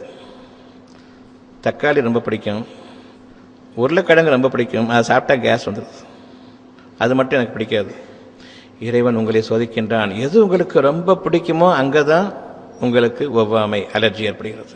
இது சாப்பிட்டா ஒத்துக்கிறது இல்லை, சாப்பிட்றத விட்டுருங்க, அது ஒண்ணுதான் எனக்கு ரொம்ப பிடிக்கும். இப்பொழுது இறைவனுடைய மகத்தான சோதனை உங்களுக்கு இருக்கிறது. ஒன்று, உங்களுடைய அறிவை உபயோகப்படுத்தி அந்த ஒரு உணவுப் பொருள், உங்களுக்கு மிக பிடித்தமான உணவுப் பொருள், அதை சாப்பிடலன்னா எனக்கு என்ன வாழ்க்கைங்கிற விரக்தி ஏற்படக்கூடிய அளவுக்குள்ள அந்த உணவுப் பொருள் நீக்கிட்டு வாழுங்க. உங்களுக்கு நீங்களே அநியாயம் செய்து கொண்டீர்கள். இறைவன் உங்களுக்கு எந்த அநியாயம் செய்யவில்லை. இறைவன் கூறுகிறான், உங்களுக்கு ரொம்ப பிடிக்கும், இது வேணும், இது நீங்கள் கூறுகிறீர்கள். என்னுடைய அறிவை உபயோகப்படுத்தி இது எனக்கு ஒத்துக்கொள்ளாது, உனக்கு இது புரியாத. இறைவனை நாம் கேட்கின்றோம். புரியாமல் பேசுகிறான் இறைவன். என் கஷ்டம் எனக்கு தானே தெரியும், எதை சாப்பிட்டா எனக்கு என்ன பிரச்சனை வரும்னு எனக்கு தெரியும், இவனுக்கு என்ன தெரியும்? அப்படித்தானே? எந்த அளவுக்கு நாம் இறை வாக்குகளை நிராகரிக்கிறோம், தனக்குத்தானே அநியாயம் செய்து கொள்கின்றோம். இறைவன் நமக்கு ஒரு அணுவளவும் அநியாயம் செய்யவில்லை என்பதை அறிந்து கொள்ளுங்கள். நீங்கள் என்னை நம்புகிறானால் எது உங்களுக்கு ஒத்துக்கொள்ளவில்லையோ அதை ஒத்துக்கொள்ள வைப்பேன், உங்களுடைய நம்பிக்கை அதிகரிப்பேன். அந்த நம்பிக்கை உயிரோட்டமிக்கது. அந்த உயிரோட்டத்தில் உங்களுடைய உடல் உறுப்புகள் எந்த அளவுக்கு சீர்குலைந்திருக்கிறதோ அது சீர்படுத்தப்படும். சீர்குலையக்கூடிய அந்த பாதையின் பக்கம் நீங்கள் செல்வீர்களானால் இன்று இருக்கக்கூடிய இந்த பத்தியமும் பட்டினியும் வாழ்நாள் முழுமையும் நிலைத்துவிடும். கொஞ்சம் கொஞ்சமாக ஒத்துக்கலை கடைசியில் காத்து கூட ஒத்துக்கிறது. அப்பொழுது நீங்கள் இறைவன் பக்கம் திரும்புவீர்கள். உங்களுடைய தேவைகள் ஒவ்வொன்றும் உங்களுடைய வாழ்க்கையின் முழுமைக்காக, அதை நீங்கள் அறிய மாட்டீர்கள், இறைவன் அறிவான். உங்களுக்காக விருப்பங்களாக அமைத்திருக்கின்றான். ஒவ்வொன்றையும் நீங்கள் விரும்புங்கள். தண்ணீருக்காகவும் உணவுக்காகவும் காற்றுக்காகவும் நீங்கள் வாழ்கிறீர்கள். அது இல்லை என்றால் உங்களுக்கு வாழ்க்கை இல்லை. உங்களுக்கு தண்ணீர் கிடையாது என்று அரசாங்கம் கூறுகிறது, நீங்கள் பணம் கட்டவில்லை என்றால். உங்களுக்கு உணவு கிடையாது, சமுதாயமே கூறுகிறது நீங்கள் வேலை செய்யவில்லை என்றால். ஆனால் உங்களுக்கு உட்கார்ந்து சாப்பிட வேண்டும் என்ற இறைவனுடைய ஆசை இருக்கிறது. தலைமுறைக்கும் உட்கார்ந்து சாப்பிட வேண்டும் என்ற ஆசை இறைவன் கொடுத்திருக்கின்றான். எவ்வளவு நிரப்பமான ஆசை! அது வீணான ஆசையா அல்லது அநியாயமான ஆசையா? நான் உட்கார்ந்து சாப்பிட்டா உங்களுக்கு எங்க சுடுது, உங்களுக்கு எங்க வலிக்குது, உங்களுக்கு எங்க எரிச்சல்? நீங்க உழைக்கிறதுனால நான் உழைச்சாகணுமா? என்னுடைய பாதை வேறு, உங்களுடைய பாதை வேறு. ஏன் உங்களுடைய பாதைகள் என்னை இழக்கிறீர்கள்? தலைமுறைக்கும் உட்கார்ந்து சாப்பிட வேண்டும் என்றால் எப்படி? 60 வயசு ஆச்சுன்னு சொன்னா ரிட்டையர் ஆகிட்டு நீ உதவாக்கன்னு சொல்லிட்டு அனுப்பிச்சிட்டாங்களா இல்லையா வீட்டுக்கு? இப்படி அரசாங்கமே 58 வயசுக்கு பிறகு நீ செல்லா காசு, மனித சமுதாயத்துக்கு நீ ஒரு பாரம் அப்படின்னு சொல்லிட்டு அனுப்பிச்சதுக்கு அப்புறம் நான் எப்படி வாழ்றது? உழைப்பு கொடுக்குற மரியாதை உள்ளதானா? உழைக்க முடியாது, ஆனாலும் பசி இருக்கிறது. உழைப்புக்கும் பசிக்கும் சம்பந்தம் இருக்குதா? உட்கார்ந்து சாப்பிட்டா பசிக்காதா? பசிக்கும் பசிக்காதா? 3 வேளையும் உட்கார்ந்து சாப்பிட முடியும்ல வேலை செய்யாம? உழைப்புக்கும் பசிக்கும் சம்பந்தம் இல்லை தானே? உழைச்சி சாப்பிடணும்னு யார் சொன்னது? ஷைத்தான் சொன்னா கேட்டுட்டீங்க. ஆக உழைப்பு எவ்வளோ மேன்மையானது. ஏன் அப்போ 60 வருஷம் ரிட்டையர்ட் வீட்டில் உட்காந்துட்டு இருக்கிறீங்க? உழைக்க வேண்டியதானே? வீட்டுக்கு ஏன் திருப்பி அனுப்புறாங்க உங்களை வேண்டாம்னு சொல்லிட்டு? உழைப்பு கொடுத்த மரியாதை அவ்வளோதான். 57 வருஷம் உழைச்சதுக்கு போதும், நீ உழைச்சது வீட்டுக்கு போ.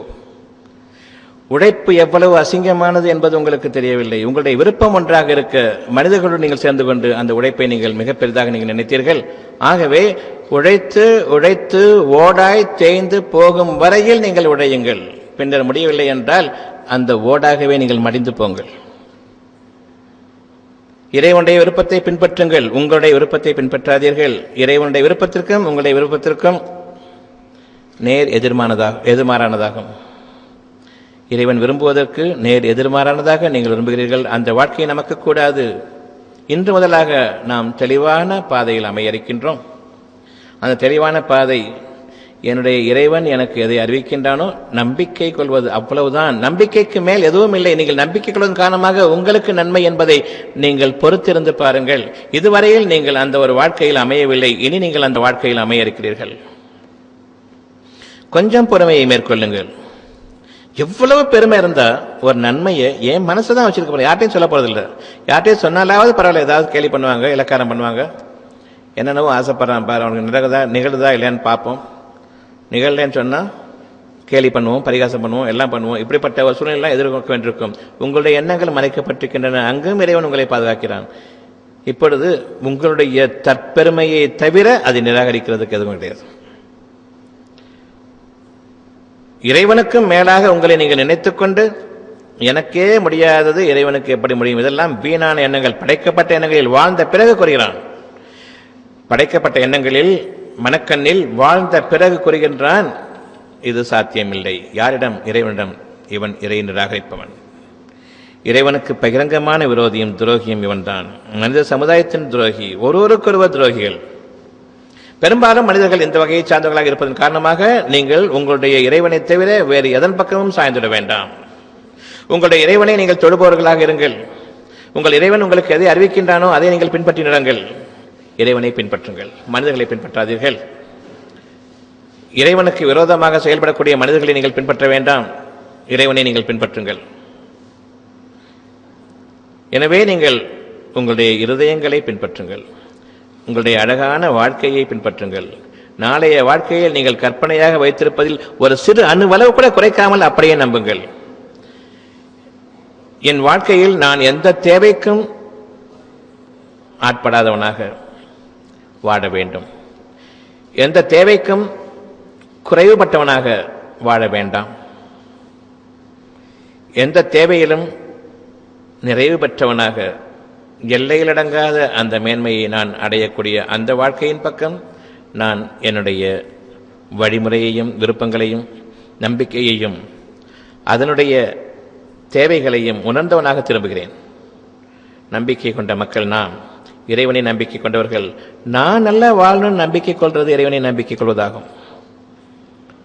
என் இறைவன் என்னை வாழ வைக்கிறான் என்பதை நான் உறுதி கொள்வது இறை நம்பிக்கையை அதிகப்படுத்துவதாகும்.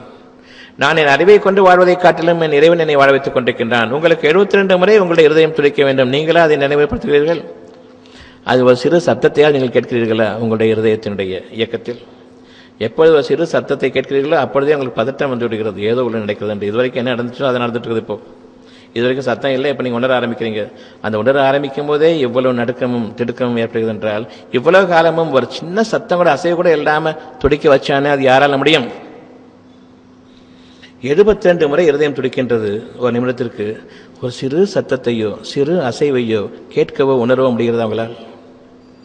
எப்பேற்பட்ட பாக்கியவான் அந்த இறைவன்! அவனையா நீங்கள் சந்தேகிப்பீர்கள்? ஒரு சிறு பதட்டம் வந்துவிட்டால் என்ன ஆட்டம் ஆடுறீங்க? எவனாலேயாவது தடுக்க முடியுமா? அதை கார்டியாக் ஸ்பெஷலிஸ்ட், இருதய சிறப்பு சிகிச்சை அறுவை சிகிச்சை நிபுணர் மாற்றி அமைச்சர் இருதயத்தை கிறுக்கர்களை பின்பற்றுகிறீர்களே, ஒன்றுமறியாத மூடர்களையும் மடையர்களையும் பின்பற்றுகிறீர்களே, நமக்கு என்ன கேடு? இப்பொழுது உணர வேண்டியது என்னவென்றால், உள்ளுக்குள் அகிலங்களே இயங்கிக் கொண்டிருக்கிறது என்பதை உணருங்கள். ஒவ்வொரு நட்சத்திரமும் கோடான கோடான கோடான எண்ணிக்கைக்கு அப்பாற்பட்டது. உங்களுடைய எண்ணிக்கைக்கு அது உட்படாது.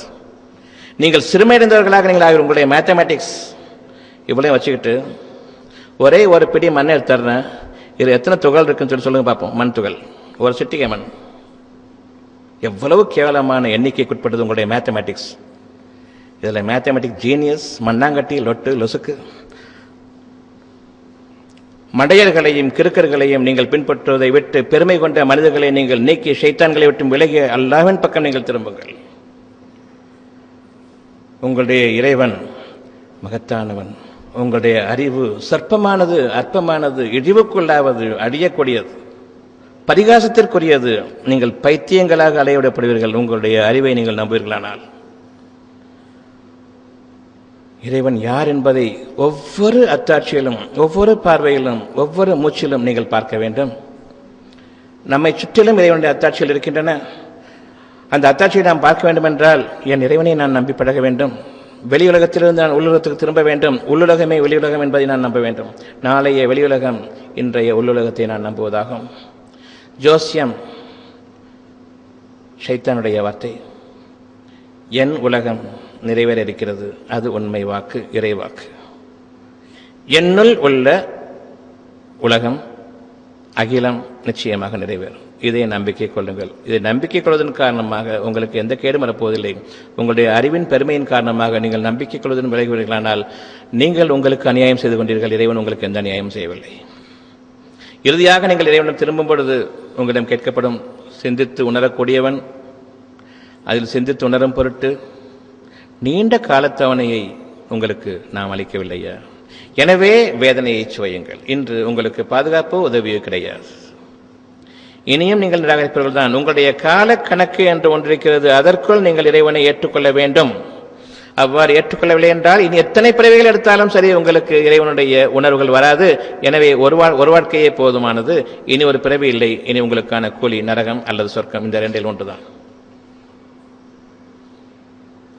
ஒவ்வொரு முறையும் நான் என்னுடைய விருப்பத்தை சந்தேகிக்கும் பொழுது என் இறைவனுக்கு எதிராகவே, எனக்கு எதிராகவே, ஷைத்தானுக்கு மகிழ்ச்சியூட்டக்கூடிய ஒரு விஷயத்தை நான் செய்து கொண்டிருக்கின்றேன். உங்களுடைய அறிவின் பெருமையை நீங்கள் விட்டுவிடுங்கள். உங்களுடைய படிப்பின் பெருமையை நீங்கள் விட்டுவிடுங்கள். நான் என் படிப்பின் பெருமையை விட்டதன் காரணமாகத்தான் அத்தாட்சிகளை பார்க்க முடிகின்றது. இறைவனை நம்பிக்கை கொள்ள முடிகிறது. அந்த இறைவனர்களில் வாழவும் முடிகிறது. அந்த வாழ்க்கையை சொல்லிக் காட்டவும் முடிகிறது. அப்படி என்றால் இந்த வார்த்தைகளை சொல்லிக் காட்ட முடியாது. இந்த உணர்வுகளை வார்த்தைகளால் வடிக்க முடியாது. அந்த வார்த்தைகளால் வடிப்பதை உணர்வுகள் மூலமாக உங்களுடைய இருதயத்தில் இறக்க முடியாது. அந்த இருதயத்தில் நம்பிக்கையை ஊக்குவிக்க முடியாது. தெளிவு எனக்கு வேண்டும். பார்க்கக்கூடிய பார்வையில் உங்களுக்கும் எனக்கும் இடையே இருக்கக்கூடிய இந்த காற்று அத்தாட்சிகள் நிறைய இருக்கின்றன.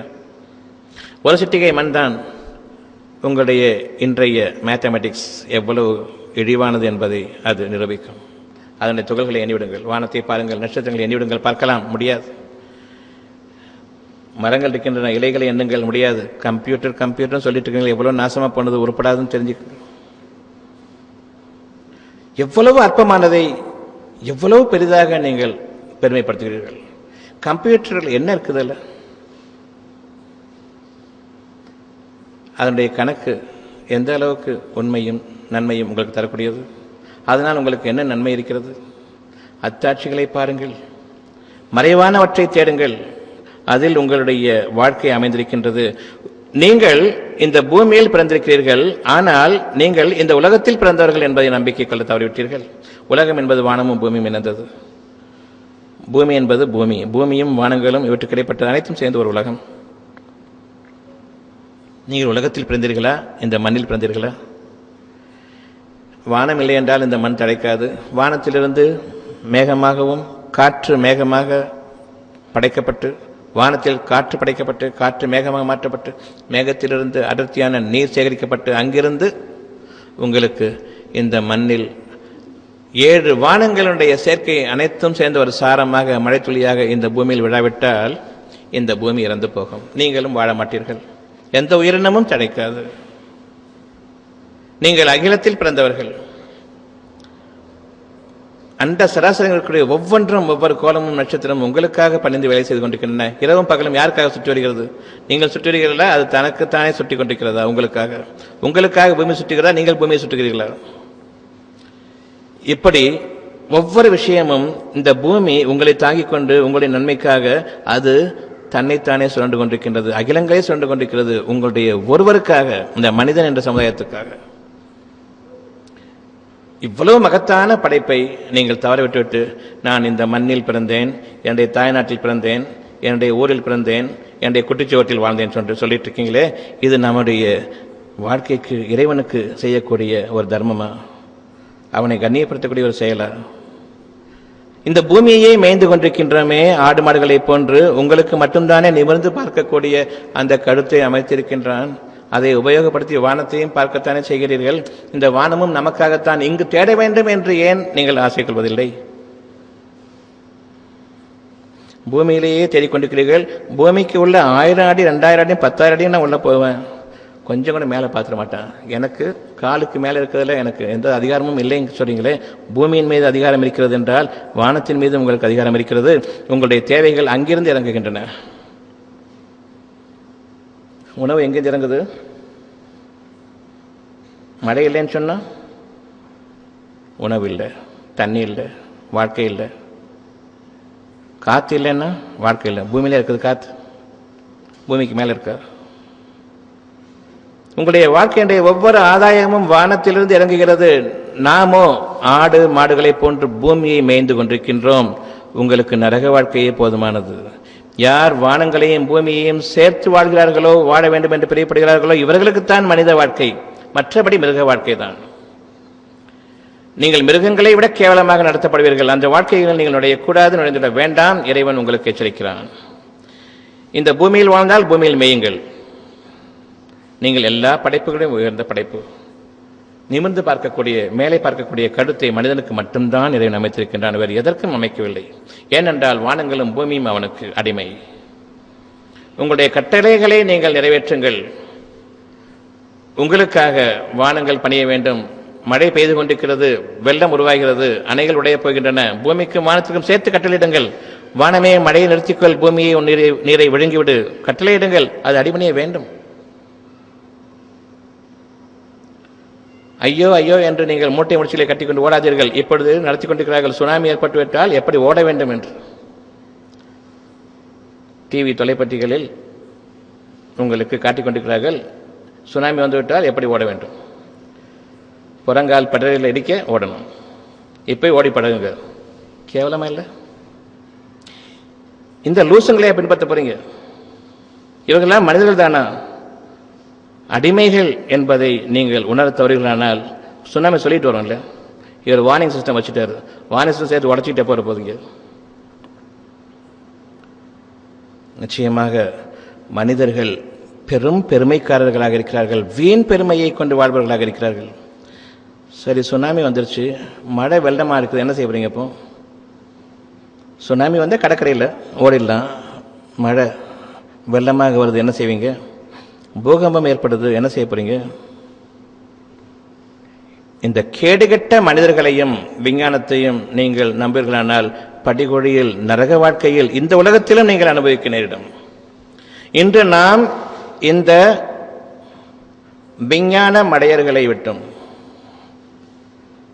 படிப்பறிவில் தேறிவிட்டோம் என்று கூறக்கூடிய இந்த லூசுகளை விட்டும் கிறுக்கர்களை விட்டும் பெருமை கொண்ட ஷைத்தான்களை விட்டும் நாம் விலக வேண்டும்.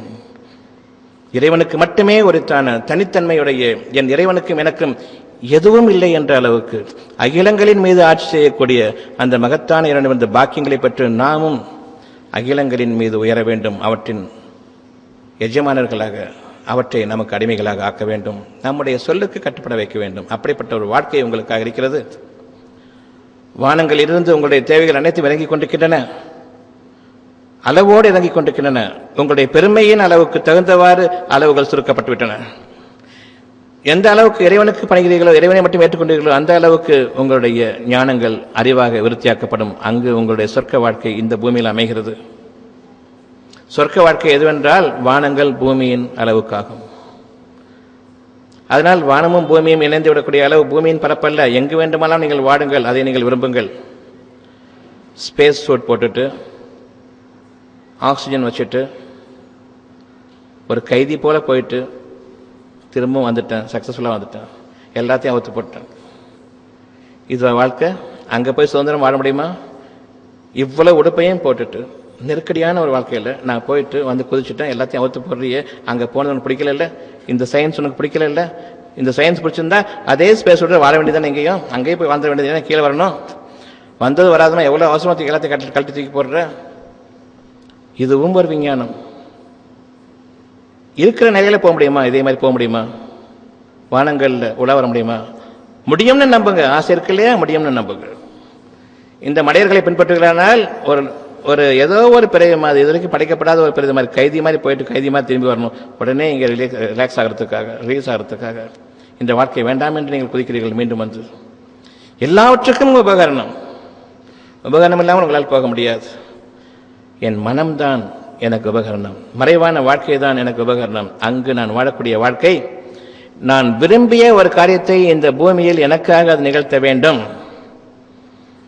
என்னுடைய பூமியில் நான் அகிலங்களின் பிரதிநிதியாக இறைவனிடமிருந்து படைக்கப்பட்ட நான் எத்தகைய ஆற்றல் மிக்கவனாக நான் வாழ வேண்டும். அந்த ஆற்றலை கொடுப்பதற்காகத்தானே இவ்வளவு விருப்பங்களும் உங்களுக்காக படைக்கப்பட்டது. எப்படி இந்த விருப்பத்தை விட்டு நீங்கள் வெளியேறினீர்கள்? பிரார்த்தனை என்ன தெரியுமா? என்னுடைய விருப்பங்களை நான் ஏற்றுக்கொள்வது, நம்பிக்கையுடன் ஏற்றுக்கொள்வது, பின்னர் அதன் மீது சந்தேகப்படாமல் இருப்பது. என் இறைவனே எனக்கு கொடு என்று கேட்பது பிரார்த்தனை இல்லை, கொடுத்தாகிவிட்டது நம்புவது பிரார்த்தனை. கொடுக்கப்பட்டதை ஏற்றுக்கொள்வதும் உறுதி கொள்வதும் நம்பிக்கை கொள்வதும் பிரார்த்தனையை தவிர, நீங்கள் அதை கொச்சைப்படுத்தி உங்களுடைய அறிவுக்கு ஏற்ற விதத்தில் அந்த மகத்தான பாக்கியத்தை, அகிலங்களின் அளவுக்கு பறந்த அந்த பாக்கியத்தை சுருக்கி சின்ன பின்னமாக்கி பின்னர் இதுதான் இறைவனுக்கு முடியும் என்று நீ நிறைய இதை ஏற்றுக்கொடு என்று கேட்கிறீர்கள். இறைவன் உங்கள் மீது அதிருப்தியடைகின்றான், உங்களை அலட்சியப்படுத்துகின்றான், உங்களை திரும்பியும் பார்க்க மாட்டான், உங்களிடம் பேசவும் மாட்டான். எந்த அளவுக்கு நீங்கள் இறைவனை இழிவுபடுத்துவீர்களோ அந்த அளவுக்கு இறைவனை ஈடுபடுத்திவிட்டீர்கள்.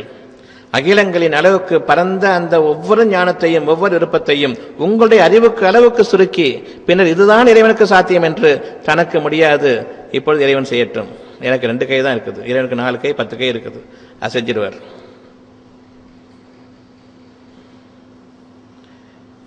இறைவனுக்கு எத்தனை கை? நமக்கு 2 கை. ஒரு 4 கை இருந்தால் பண்ண முடியும். ஒரு 4 கை இறைவனுக்கு வச்சுட்டா 2 ஒப்படைச்சிடலாம். எந்த அளவுக்கு நீங்கள் இறைவனை அசிங்கப்படுத்துவீர்கள்? இறைவனை உங்களுடைய கற்பனைக்கு உரிய ஒரு கேலி பொருளாக ஆக்கிவிட்டீர்கள். இறைவனுக்கு எது முடியும் என்றால், என்னால் எது முடியுமோ அந்த அளவுக்குத்தான் இறைவனுக்கு முடியும். எனவே இறைவன் மீது பாரத்தை போட்டுவிடக்கூடாது. ரொம்ப பெரிய பாரத்திலும் தாங்க மாட்டான். இறைவனுக்கு எது முடியும் எது முடியாது என்பதை நாம் இங்கு தீர்மானிப்பவர்களாக இருக்கிறோம். அப்படித்தானே? உங்களுடைய பிரார்த்தனை ஏற்றுக்கொள்ளப்பட மாட்டாது. பிரார்த்தனை என்பது அகிலங்களின் எல்லைகளுக்கு அப்பால் இன்னும் பறந்து விரியக்கூடிய அந்த எண்ணங்களோடு நம்பிக்கை கொள்வது பிரார்த்தனையாகும். எனக்கு காசை கொடு, வியாபாரத்தை கொடு, நிச்சயமாக பிரார்த்தனை இல்லை. காசையும் வியாபாரத்தையும் இறைவன் படைக்கவே இல்லை. இறைவன் படைத்ததெல்லாம் உங்களுக்கு மகத்தான வாழ்க்கை, உணவும் நீரும் காற்றும் எண்ணங்களும் சீரும் சிறப்புமான சங்கமிக்க வாழ்க்கையும் இன்னும் உங்களுடைய விரும்பக்கூடிய வான வீதிகளில் நீங்கள் உலகக்கூடிய அந்த எண்ணங்களையும் இன்னும் அதிகமாக்கிக் கொள்ளக்கூடிய பரந்து விரிந்த ஞானங்களை அவன் உங்களுக்கு கற்பிப்பதற்காக விருப்பங்களை ஏற்படுத்துகின்றான். அந்த விருப்பங்களை நடைமுறைப்படுத்தும் பொழுதுதான் அதனுடைய ஞானங்கள் எத்தகையது என்பது உங்களுக்கு புரியும். விருப்பங்களை முதலில் நம்புங்கள், உங்களுடைய இலக்காகவும் லட்சியமாகவும் ஆக்குங்கள். இறைவன் அளித்தது உங்களுக்கு லட்சிய பாதையாக அமைய வேண்டும். மனிதர்கள் உங்களுக்கு கற்பிப்பது அலட்சிய பாதையாக அமைய வேண்டும். ஆனால் நீங்கள் மாறாக இவனைப் போல் வர வேண்டும், அவனைப் போல் வரணும். என்னத்தை செஞ்சு கழிச்சான் கடைசியில்? இன்னைக்கு மண்ணா கூட இல்லையே, அவனைப் போல் வரணும். அவனை போல வந்து தான் நாசமாக போயிட்டான், இனிமே அவனை போல வரணும் இல்லையா? சரித்திர பாடங்களில் இவன் வந்தான், அவன் வந்தான், இவனை போல வாழணும், அவனை போல வாழணும். வந்தான், தொலைஞ்சு போயிட்டான். அவனை போல வாழ்ந்து அவனை போல தொலைஞ்சு போறியா? ஒரு தொலைஞ்சு போனது பத்தாதா? அவனை போல வரணும்னு சொன்னிய, என்ன சாதிச்சான்? அப்போ எங்க இருக்கான்? கிடையாது. உன்னை போல் வா. இறைவன் எப்படி உன்னை வாழ வைக்க விரும்புகிறானோ அதை போன்று வா. இறைவனுடைய பாதையை பின்பற்றிய மகத்தான அந்த பாக்கியமிக்க சோலை வனங்களில் நீ வாழ்ந்து வா. உங்களுக்கு கீழே சதா நீரருவிகள் ஓடிக்கொண்டிருக்குமே, அங்கு உங்களுக்கு வெயிலும் தீண்டாது, குளிரும் கிடையாது. மகத்தான அந்த பாக்கியமிக்க செழிப்பான சுவனங்களில், அழகமிக்க ரம்யமான வாழ்க்கையில், வசந்தம் மிகுந்த அந்த பாதைகளில் நீங்கள் செல்லுங்கள். அங்கு உங்களுக்கு நெருக்கடியான வாழ்க்கை கிடையாது, வீணான பேச்சுக்கள் கிடையாது, பகைமைகள் கிடையாது, உங்களுக்கு எதிரான போக்குகள் கிடையாது. இறைவன் ஒருவனை நம்பக்கூடிய அனைத்து சாத்தியக்கூறுகளையும் நீங்கள் அனுபவிக்கக்கூடிய, நம்பிக்கை கொள்ளக்கூடிய அத்தாட்சிகளை நீங்கள் கிரகிக்கக்கூடிய அந்த மகத்தான இருதயத்தை இறைவன் உங்களுக்காக படைத்து விட்டான், தூய்மையாக்கி விட்டான், ஷைத்தானை விட்டும் நீக்கிவிட்டான். இருதயங்களில் ஷைத்தானை நீக்கிவிட்டான். எனவே இறைவனுக்கு எதிரான போக்குகள் கிடையாது.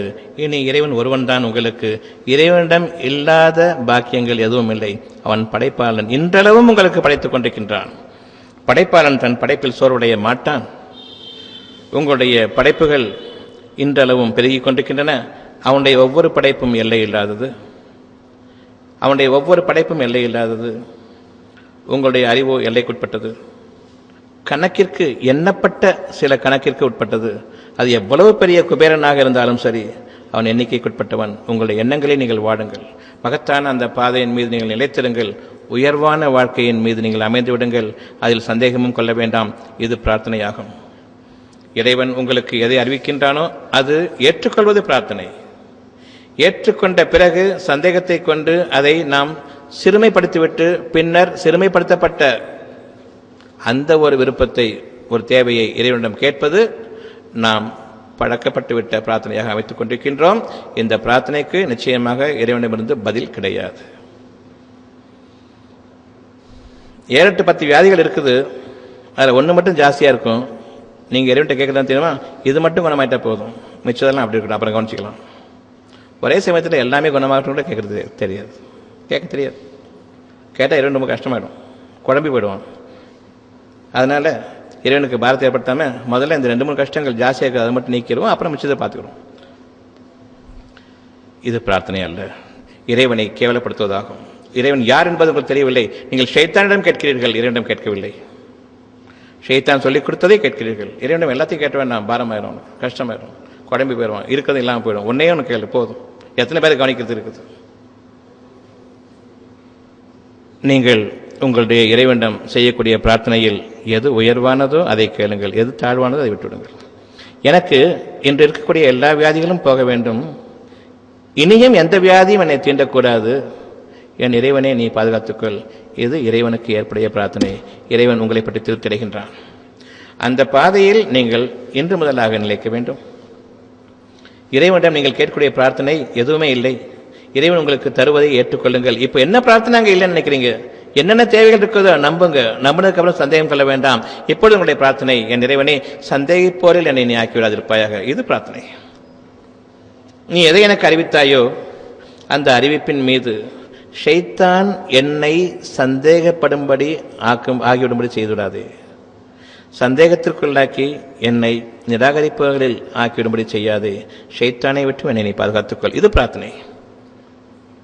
ஒவ்வொரு எண்ணமும் ஏற்படும் பொழுது நான் நிராகரிப்பதிலிருந்தும் என்னை பாதுகாத்துக்கொள் இறைவனே. எல்லா தேவைகளுக்கும், அனைத்து தேவைகளுக்கும், சின்னதோ பெரிசோ, இறைவனிடம் அவ்வளவும் பெரிது. நீங்கள் தான் சின்னது பெருசுன்னு பார்த்துட்டு இருக்கிறது. சாதாரண தலைவலி தானே, அப்படி இல்லை, அது பெருசாகும் போது தெரியும் எப்பேற்பட்ட தலைவலின்னு. ஆரம்ப காலங்களில் நீங்கள் உங்களுடைய அறிவை கொண்டு உரசி பார்ப்பது, சின்ன விஷயங்களை கொண்டு இறைவன் சோதிக்கின்றான். அப்பொழுதே அதை நீங்கள் எவ்வளவு பெரிதாக்க முடியுமோ பெரிதாக்கி பாருங்கள், அது உண்மை. இப்பொழுது இறைவனுக்கு பயந்து கொள்ளுங்கள், இறைவனுக்கு அஞ்சிக் கொள்ளுங்கள். சின்ன வயிற்று வலி, வயிற்றை பிடிச்சிட்டு புரண்டா கூட, உலகம் புற புரண்டாலும் அந்த வலி தாங்க முடியாமல் நீங்கள் அலறுவீங்களே, அப்படிப்பட்ட வழியாக மாற்ற முடியும். இப்பொழுது பயந்து கொள்ளுங்கள், இறைவனுக்கு அஞ்சுங்கள். சிறியதுதானே என்று நீங்கள் அலட்சியப்படுத்த வேண்டாம். அவ்வாறு அலட்சியப்படுத்துவீர்களானால் வெகு சீக்கிரம் அது பெரிதாக படிப்படியாக உங்கள் கண் முன்பாகவே நீங்கள் உணரக்கூடிய விதத்தில் படிப்படியாக வளர்ந்து கொண்டிருக்கும். எப்பொழுது எதுவரை தெரியுமா? நீங்கள் நம்பிக்கையில் இறைவனை நீங்கள் இறைஞ்சுவீர்களே, எனக்கு நீ இதை காப்பாற்றிவிடு என்று, அப்பொழுது இறைவன் உங்களுக்கு நிச்சயமாக பதிலளிக்க மாட்டான். உயிர் போகக்கூடிய அளவுக்கு நீங்கள் ஆகிய பிறகு நீங்கள் இறைஞ்சக்கூடிய அந்த பிரார்த்தனைக்கு பதில் கிடையாது. சின்னதிலேருந்து இறைவன் உங்களுக்காக படிப்படியாக உங்களை நிச்சயமாக சோதித்துக் கொண்டிருக்கின்றான். இறுதியாக உயிர் பிரிந்துவிடும் என்ற நிலை வரும்பொழுது நீங்கள் இறைவனிடம் முழுமையாக கேட்கிறீர்கள், உயிரை திருப்பித்தா என்று கேட்கிறீர்கள். அதுவரையில் நீங்கள் நம்பிக்கை கொள்ளவில்லை, இந்த நேரத்தில் தானா நீங்கள் நம்பிக்கை கொள்ளீர்கள். நிச்சயமாக இந்த நேரம் உங்களுக்கு பாவ மன்னிப்பு கிடையாது, உங்களுடைய காலம் முடிந்தது. எனவே ஒரு அத்தாட்சி இறைவனிடமிருந்து எனக்கு வருகிறது, ஒரு வேதனையாக, என்னுடைய அறிவுக்கு அப்பாற்பட்ட ஒரு வேதனையாக. என் அறிவை கொண்டு அந்த வேதனை என்னால் நீக்கிக் கொள்ள முடியாது. என் அறிவிற்கு அப்பாற்பட்ட ஒரு வேதனை நான் இறைவனிடம் கேட்கின்றேன். இறைவன் எனக்கு உதவி செய்கின்றான். ஒருவர் மூலமாக உதவி செய்யும் பொழுது இன்னார் என்னை காப்பாற்றினார் என்று இறைவனுக்கு பதிலாக அந்த மனிதரை நீங்கள் தெய்வமாக்குவீர்கள். அங்கு உங்களுடைய சோதனை இன்னும் அதிகமாக்கப்படுகிறது என்பதற்கான ஒரு காலத்தை நிர்ணயிக்கப்படுகிறது. மீண்டும் அந்த வேதனை உங்களுக்கு முன்பை விட அதிகமாக வரும்பொழுது இனி காப்பாற்ற போற எவரும் இல்லை. ஒருவேளை இறைவன் காப்பாற்றலாம், எனினும் நீங்கள் பின்னும் மனிதர்களை நினைவிப்பீர்களானால், இவர்தான் என்னை காப்பாற்றினார் என்று நினைவிப்பீர்களானால், அதைவிட மிகப்பெரிய ஒரு வேதனை வர இருக்கிறது, காத்திருங்கள். இறுதியான வேதனை வந்துவிட்டால் அதன் பிறகு உங்களுக்கு மனிதர்கள் உதவ மாட்டார்கள். இறைவன் ஒருவனை தவிர உங்களுக்கு அங்கு உதவியாளன் இல்லை, இறைவனும் உதவ மாட்டானே. அப்படிப்பட்ட ஒரு நிலை வரும்பொழுது உங்களுடைய கூக்குரலும் உங்களுடைய கூப்பாடும் உங்களுடைய அரட்டலும் ஓய்ந்து முடியும் வரையில் உங்களை விட்டும் அந்த வேதனை நீங்காது. அப்படிப்பட்ட ஒரு வாழ்க்கைக்காக நம்மை இன்று நடைமுறைப்படுத்திக் கொண்டிருக்கின்றோம். நம்முடைய அறிவின் பெருமையை கொண்டு இறைவனை நிராகரித்தவர்களாக, தனக்கு எல்லாம் இருக்கிறது என்ற அந்த அடிப்படையில், அந்த எண்ணத்தில் இன்று நாம் இறைவனுக்கு பயந்து கொள்வோம். இறைவன் உங்களுக்கு ஒரு அத்தாட்சியை வேதனையாகவோ சோதனையாகவோ காட்டும் பொழுது முழுமையாக கேளுங்கள், என் இறைவனை எந்த ஒரு சோதனையும் வேதனையும் எனக்கு இனி வாழ்நாளில் வரக்கூடாது, என் மனதுக்கோ என் உடலுக்கோ. இது பிரார்த்தனையாகும். ஒட்டுமொத்தமான வாழ்க்கைக்குரியது பிரார்த்தனை, ஒரு சொற்பமான வாழ்க்கைக்குரியது பிரார்த்தனை அல்ல. பெரும்பாலும் நாம் சொற்பமான வாழ்க்கைக்காக கேட்டுக்கொண்டிருக்கின்றோம், அது பிரார்த்தனை அல்ல. பிரார்த்தனை இறைவன் ஏற்றுக்கொள்வதில்லை. மறைவான அந்த பிரார்த்தனையில் நீங்கள் அமைந்துவிடுங்கள். இறைவன் உங்களுக்கு அறிவிக்கின்றான், அதை ஏற்றுக்கொள்ளுங்கள், அது பிரார்த்தனை. இப்பொழுது நம் இருதயத்தில் இருப்பது ஒரு பிரார்த்தனை இருக்கிறது. என் இறைவனே, எந்த கஷ்டமும் இல்லாத வாழ்க்கையில் என்னையும் என் சமூகத்தினரையும் என் குழந்தைகளையும் என் குடும்பத்தினரையும் என் குடும்பத்தினுடைய சந்ததியினரையும் நீ பாதுகாத்துக்கொள். அவர்களுடைய அழிவின் பக்கம் அவளை விட்டுவிடாதே. எதில் நன்மை இருக்கிறதோ அந்த நன்மையின் பக்கம் எங்களை செலுத்துவாயாக. மனிதர்களை நம்பி வாழக்கூடிய வாழ்க்கை வேண்டாம். யாரையுமே நம்பிராத மகத்தான அரியாசனத்தின் மீது என்னை நீ அமர்த்துவாயாக. என்னையும் உன் மீது நம்பிக்கை கொண்டுள்ள என் சந்ததியினரையும். இன்றைய வாழ்க்கையில் இருக்கும் கஷ்டங்கள் நிச்சயமாக நான் சம்பாதித்ததுதான். இந்த தீமையான பாதைகளிலிருந்தும் நீ என்னை பாதுகாத்துக்கொள். ஷைத்தானின் நெருக்கத்திலிருந்தும் என்னை நீ விலக்குவாயாக. அவனும் என்னை நெருங்க விடாமல் நீ தடுத்துடுவாயாக. உனக்கு எதிரான நிராகரிப்புகள் என்னுடைய மனதில் நிறைவேறிவிடாமல், அந்த நிராகரிப்புகள் என்னுடைய மனதில் எழாமல் நீ பாதுகாத்துக்கொள். நிச்சயமாக உன்னை தவிர பாதுகாப்பாளன் இல்லை. இவ்விதமாக உங்களுடைய இறைவனிடம் நீங்கள் பாதுகாவல் தேடும் பொழுது, பிரார்த்தனை தேடும் பொழுது, ஒட்டுமொத்தமான உங்களுடைய வாழ்க்கைக்காக தேடும் பொழுது அது பிரார்த்தனை. அவ்வாறு இல்லை என்றால் பிரார்த்தனை இல்லை. உங்களுடைய பிரார்த்தனைகளில் பெரும்பாலும் நிறைவேறாமல் போவதற்கு காரணம், அன்றைய வாழ்க்கைக்கு ஒரு சொற்பமான ஒரு தேவையை கேட்கிறீர்கள். இதே தேவை வாழ்க்கை முழுமைக்கும் வேண்டும் என்று கேட்கக்கூட நமக்கு நாதி இல்லை. அந்த அளவுக்கு நாம் இறைவனை விட்டும் தொலைவாகிவிட்டோம். ஒவ்வொரு முறையும் கஷ்டம் ஏற்படும் பொழுது நீங்கள் கேட்கிறீர்கள், அந்த கஷ்டத்தை நீங்கள் சம்பாதிக்கிறீர்கள். ஏன் என் ஞானத்தை அதிகரிப்பாயாக என்று கேட்கவில்லை. ஞானங்கள் அதிகரிக்கப்பட்டால் நிச்சயமாக கஷ்டங்கள் குறையும், உங்களுடைய பிரச்சனைகள் நீங்கள் சம்பாதிப்பது குறையும். என் கைகளால் என் பிரச்சனைகளை நான் தான் சம்பாதிக்கிறேன், என் கையாலும் வாயாலும். இந்த அறிவை உபயோகப்படுத்தி என் இறைவனே இந்த அறிவை எனக்கு கொஞ்சம் அதிகப்படுத்திக் கொண்டு ஏன் கேட்கல? ஒட்டுமொத்த பிரச்சனைகளுக்கும் தீர்வாக அமையுமா இல்லையா? இந்த அறிவை மற்ற மனிதர்களை விட எனக்கு அதிகமாக்கி கொடு, நீ விரும்புவதில் இன்னும் அதிகமாக்கு என்று ஏன் கேட்கல? இன்னைக்கு இந்த ஒரு பிரார்த்தனை போதுமே உங்களுக்கு. இதற்கு மிஞ்சிய அறிவை கொண்டு என்னை நீ பாதுகாத்துக்கொள். அதாவது மனித அறிவையெல்லாம் மிஞ்சிய ஞானங்களை கொண்டு நீ என்னை பாதுகாத்துக்கொள், அதை நீ எனக்கு கற்பிப்பாயாக. அது வந்துவிட்டால் உங்களுக்கு பெருமை தலை தூக்கிவிடும்.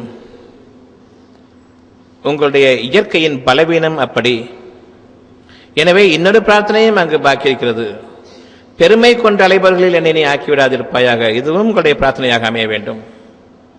உன்னுடைய பாக்கியங்கள் எனக்கு கிடைக்கப்பட்டதன் காரணமாக பெருமை கொண்டவர்களை நீ என்னை ஆக்கிவிட வேண்டாம் இறைவனே. எப்போதும் பணிவுடையவர்களை என்னை ஆக்கி வைப்பாயாக, உனக்கு பொருத்தமான பாதையில் என்னை நீ அமைப்பாயாக என்ற அந்த ஒரு பிரார்த்தனையை கொண்டு நீங்கள் வாழ வேண்டும். இந்த வழிமுறையில் நீங்கள் உங்களுடைய பாதைகளை இன்று முதலாக அமைத்துக் கொள்ளுங்கள். இந்த வாழ்க்கையே உங்களுக்கு போதுமான வாழ்க்கை. பிரார்த்தனை என்பது இறைவன் உங்களுக்கு எதை அளிக்கின்றானோ அவ்வாறே ஏற்றுக்கொண்டு பின்னர் சந்தேகப்படாமல் இருப்பது பிரார்த்தனையாகும். நீங்கள் உங்களை வாய் திறந்து இதை கொடு அதை கொடு என்று கேட்பது சிறுமைப்படுத்தப்பட்ட பிரார்த்தனையாகும். அது இறைவனிடத்தில் செல்லாது ஒருபோதும். உங்களுடைய பிரார்த்தனைகளை நீங்கள் அதிகமாக்கி கேளுங்கள். உங்களுடைய பிரார்த்தனைகளை கேட்ட பிறகு என் இறைவனே இந்த பிரார்த்தனையை இன்னும் எனக்கு நீ மேன்மையாக்கி கொடு. அங்கு உங்களுடைய பிரார்த்தனைகளுடைய விரிவாக்கம் இருக்கிறது. எனக்கு நான் என்ன தேவை, என்னுடைய தேவை என்று கேட்க தெரியவில்லை, இப்பொழுது தேவையை மட்டுமே கேட்கக்கூடிய அந்த அறிவு இருக்கிறது. நான் கேட்டுவிட்டேன். என் இறைவனே என்ற இந்த தேவையை நிறைவேற்றிக் கொடு, இன்னும் என்னை தேவையற்றவர்களில் நீ ஆக்கி வைப்பாயாக. அனைத்தையும் இறைவனுடைய பொறுப்பில் விடுங்கள். எவற்றையெல்லாம் நீங்கள் மறந்தீர்களோ, எந்த உண்மையான எண்ணங்களை எல்லாம் இறைவன் உங்களுக்காக விதித்த எண்ணங்களை எல்லாம் படைத்த எண்ணங்களெல்லாம் மறந்தீர்களோ அவ்வளவையும் இறைவன் புதுப்பித்து மேன்மையாக்கியும் தருவான். என் இறைவனே என்னுடைய பிரார்த்தனைகளில் மேன்மையானது எனக்கு தந்தர்கள். இன்னும் என்னுடைய பிரார்த்தனைகளை மேன்மையாக்கி நீ எனக்கு உதவி புரிவாயாக. அதே அளவு கேட்காதீங்க. நீங்கள் கேட்டது சொற்பம்தான், உங்களுக்கு கொடுக்கப்பட்டது நிறைய. உங்களுடைய அறிவின் போதத்தன்மையின் காரணமாக, இறை நம்பிக்கை குறைவின் காரணமாக நீங்கள் அதை சுருக்கிவிட்டீர்கள். இப்பொழுது நீங்கள் கேளுங்கள். உங்களுடைய பிரார்த்தனை அமைத்துவிட்டு என் இறைவனை இந்த பிரார்த்தனை எனக்கு மேன்மையாக்கி கொடு. அங்கு இறைவன் உங்களுக்காக பிரார்த்தனைகளை மேன்மையாக்கி இப்பொழுது அதை நிறைவேற்றக்கூடிய கடமையை தன் மீது ஆக்கிக் கொள்கிறான். மகத்தான இந்த பிரார்த்தனையின் மீது இன்று உங்களுக்கு இருக்கக்கூடிய ஒவ்வொரு எண்ணத்தின் மீதும் நீங்கள் பிரார்த்தனையை அமையுங்கள். சந்தேகப்பட வேண்டாம். எது உங்களால் முடியாதோ அந்த பிரார்த்தனையை அமையுங்கள். எது உங்களால் முடியுமோ அந்த பிரார்த்தனையை அமைக்காதீர்கள். அது பெருமைக்குரிய பிரார்த்தனையாக இருக்கிறது. அந்த பிரார்த்தனையிடம் செல்லாது. எனக்குள் சண்டை வந்துவிட்டால், என் குடும்பத்தினருக்குள் சண்டை வந்துவிட்டால் இந்த சண்டையை தீர்த்து வைப்பாயாக. இது பிரார்த்தனை அல்ல. எங்களுக்கு ஞானங்களை அதிகரிப்பாயாக, எங்களுக்கு பணிவை தருவாயாக, உனக்காக சமாதானத்தை விரும்பக்கூடியவர்கள் எங்களை ஆக்கி வைப்பாயாக. இது பிரார்த்தனையாகும். அவ்வாறு கேட்க தெரியவில்லை, இந்த சண்டையை நீக்கி தந்தருவாய் என்றுதான் கேட்க தெரிகிறது என்றால் அந்த பிரார்த்தனையை அமைத்துவிட்டு இன்னும் இந்த பிரார்த்தனையை மேன்மையாக்கி கொடு. இனி அவன் பொறுப்பில் இருக்கிறது. எந்த குறைவும் இல்லாமல் அந்த பிரார்த்தனையை மேன்மையாக்கி உங்களுக்கு உங்களுடைய நன்மைகளை உங்களுக்கு தருவதற்காக இறைவன் தன் மீது அதை கடமையாக்கிக் கொள்கின்றான். பிரார்த்தனை என்ன என்பதை நீங்கள் உணர்ந்து கொண்டீர்கள். இந்த பிரார்த்தனை இன்று முதலாக உங்களுடைய வாழ்க்கையாக அமையட்டும். நீங்கள் ஒரு பிரார்த்தனையை கேட்ட பிறகு இறைவனிடம் என் பிரார்த்தனையை என் இறைவனை நீ மேன்மையாக்கிக் கொடு. அதில் உள்ள குறைகளை நீ நீக்கிவிடுவாயாக. என் இருதயத்தை உறுதிப்படுத்துவாயாக. களங்கமில்லாத நம்பிக்கை என கற்பிப்பாயாக. நீ கொடுக்கக்கூடிய ஒவ்வொரு ஞானத்தையும் நான் விரும்பி ஏற்கக்கூடிய அதே நேரத்தில் சந்தேகம் என்று ஒன்று தீண்டிவிடாமல் என்னை பாதுகாத்துக் கொள்வாயாக. இந்த சந்தேகத்தை தீண்டுபோன் என்று ஷைத்தான் தான். ஷைத்தான் என்னை நெருங்காமல் இருக்கும் என்று நான் பாதுகாத்து தருகின்றேன். நான் ஷைத்தானின் பக்கம் நெருங்காமல் இருக்கவும் நீ என்னை பாதுகாத்துக்கொள். என் இறைவனே, உன்னை தவிர எனக்கு பாதுகாவலனோ உதவியாளனோ இல்லை. இந்த உண்மையின் மீது என்னை நீ நிலைத்திருக்க செய்வாயாக என்ற அடிப்படையில் நம்முடைய பிரார்த்தனையை எப்பொழுதும் மனதில் கொண்டிருப்போம். வாயால் சொல்ல வேண்டாம், மனதில் கொள்ளுங்கள், போதுமானது. வாயால் சொல்வது பிரார்த்தனை அல்ல. மனதில் நீங்கள் அறிந்து வைத்திருப்பதை ஏற்றுக்கொள்வது, உறுதிப்படுத்திக் கொள்வது, பின்னர் சந்தேகத்தை கொண்டு கலங்கப்படுத்தாமல் இருப்பது நிச்சயமாக நம்மை நேர்வழியில் செலுத்தும். இந்த நேர்வழியில் நமக்கு சமாதானமும் சாந்தமும் நிலைத்து நிற்கும். இந்த சமாதானத்தின் பக்கமும் சாந்தத்தின் பக்கமும் நாம் செல்லும் பொழுது இதைவிட சொர்க்க வாழ்க்கை இல்லை. இது நாம் அடையப்போகும் சொர்க்க வாழ்க்கையின் ஒரு சாம்பிள், ஒரு உதாரணம். இந்த வகுப்பு முடிவடைகிறது.